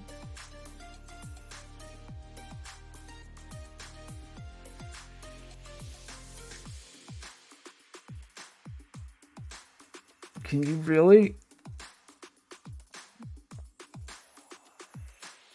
I mean, that just has, then it has to be two extensions, right? Like, then it has to be an extension that's like the heat monetizer or something. Okay.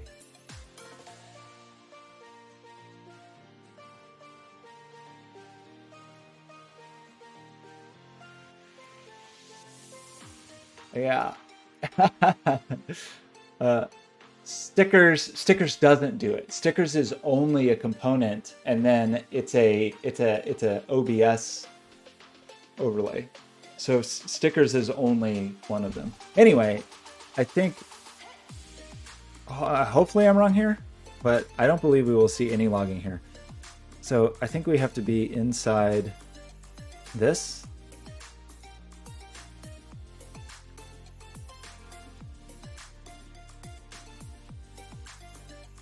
Where does this window start and stop? Okay. I mean, I'm clicking here. I don't really know what's happening, but I don't seem to be getting anything in.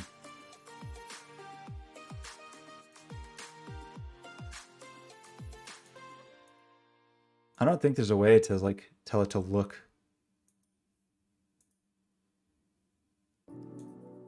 everywhere, like fully in your hierarchy, but video component, what you would think would be the scope.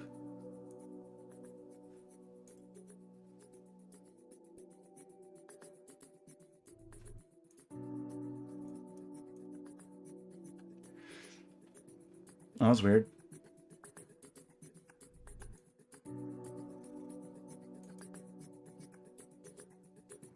So, I mean, so I just don't think there's a way to do the thing from here. That's funny that that changed size. Oh boy.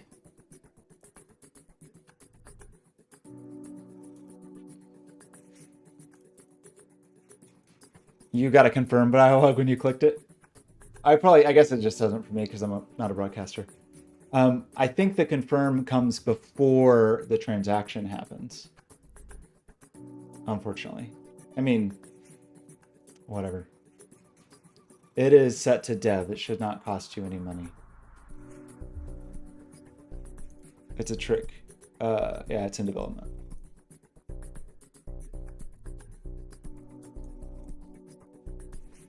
But you know that Twitch logging is not going to show up here. I think they just they. Great. Sounds very good.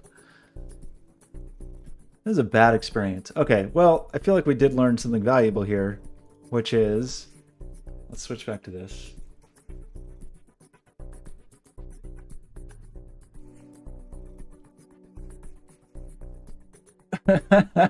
Oh, really? It keeps adding them? You're probably, I just have it adding them in the authorization loop.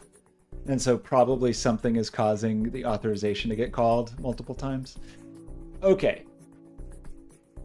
Here's what I think we learned today. I think we've learned some valuable lessons. One, Twitch API is terrible. We didn't learn that. We knew that. Sometimes we just forget a little bit. But Twitch API is bad. Most APIs are bad. Most everything associated with computers are bad, but especially anything associated with web browsers and JavaScript, terrible.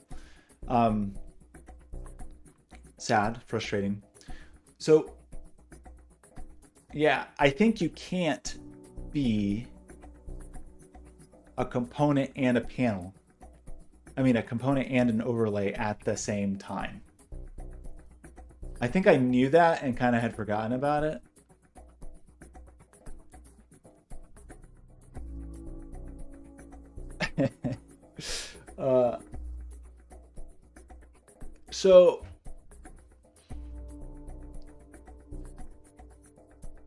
So the thing we would do, I guess, is have a totally secondary extension that is like the monetization extension.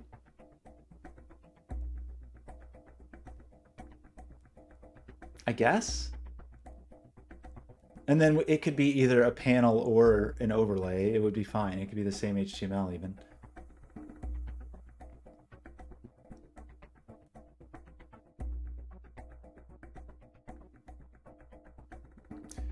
Stickers doesn't. Stickers is not an overlay. Like if I activate stickers right now, there's no overlay here. It's only a component.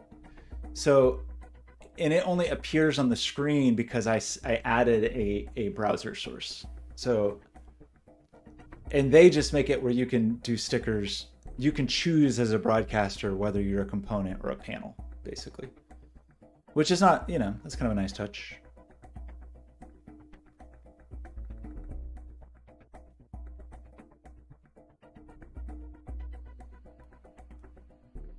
Oh, this is funny. I have this development version as component 1 and the overlay. So do I have double heat buttons right now?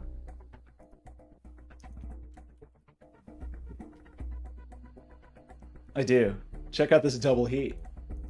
Double heat. Oh boy.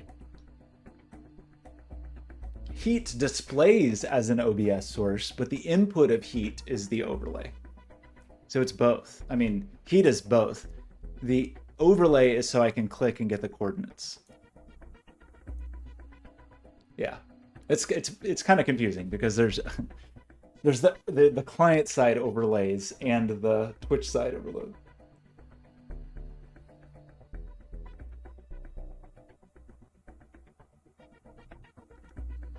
They just put the sticker. It's actually you just set dead zones to say where the sticker goes. Like in the component configuration in here, you as a broadcaster say, shut up. Shut up. You say somewhere, sticker placement. You say as a broadcaster where they are allowed or not allowed. So the individual user does not choose where the sticker goes.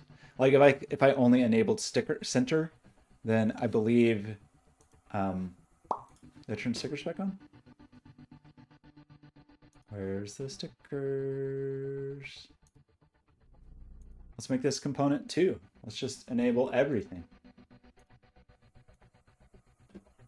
Then I think they will only appear in the center of the screen now. Oopsie. Oh, I don't have that on the screen. Go back here for a second.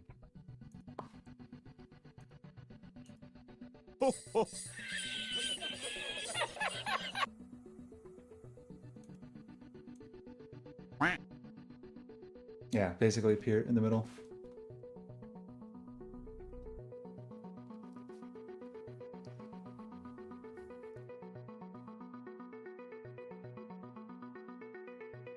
Well, I have to imagine in this case, I bet you internally in this extension, it's identical. Like if I change this from a component to a panel, I bet it's the exact same code, and they're just giving the broadcaster the option of one or the other, right? So now I'm just gonna have a panel down here.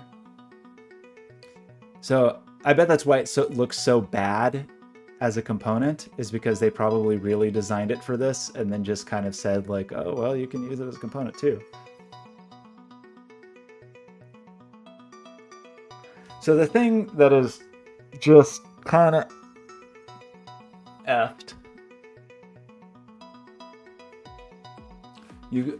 I believe you cannot. I believe you can only be one thing. I think the only thing you can be at the same time really is like the mobile version and then the desktop, whatever's on the desktop. But I believe you just straight up have to say,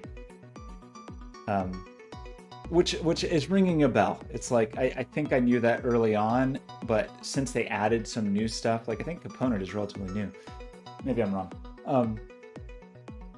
I think they're all mutually exclusive, which is, it's whatever. It's not the end of the world if it has to be 2 extensions. It's annoying, but it's not. Okay, I will tell you, there is one other, there is a way we could straight up just do it. I wonder how we would really get away with that.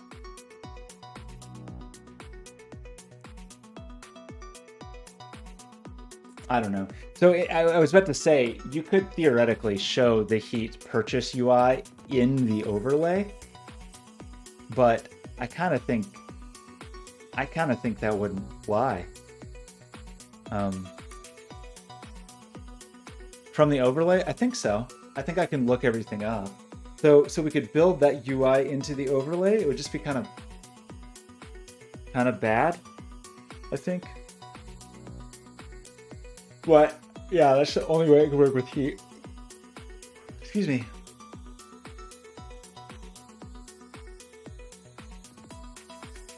It's just not exactly clear like what you would do. Like, would there be a icon in the corner and you click the icon? Yeah.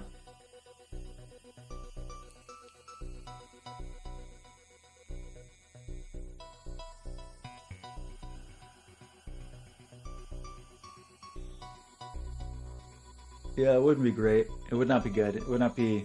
I mean, you could give some configuration to the broadcaster of where it goes and what it looks like or whatever. Like you could have like a menu of presets for what that thing looks like. I don't know. I mean, that's probably sounds better than a totally separate extension, right? Like a totally separate extension.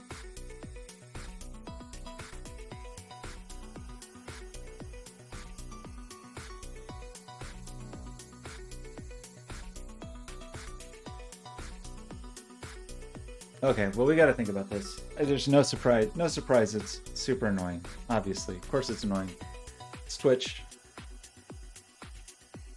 so it's the internet and it's Twitch and it's JavaScript and just every part of it is obviously terrible. I didn't mean to stream for 4 hours today. Okay, I'm seriously leaving. Okay, bye. Binary, Kyle, thanks for hanging out. We got to get to some other projects. I'm kind of done with Heat for the moment. I don't know. I'll think about this thing. Anyway, I will see you all. Thank you. Goodbye.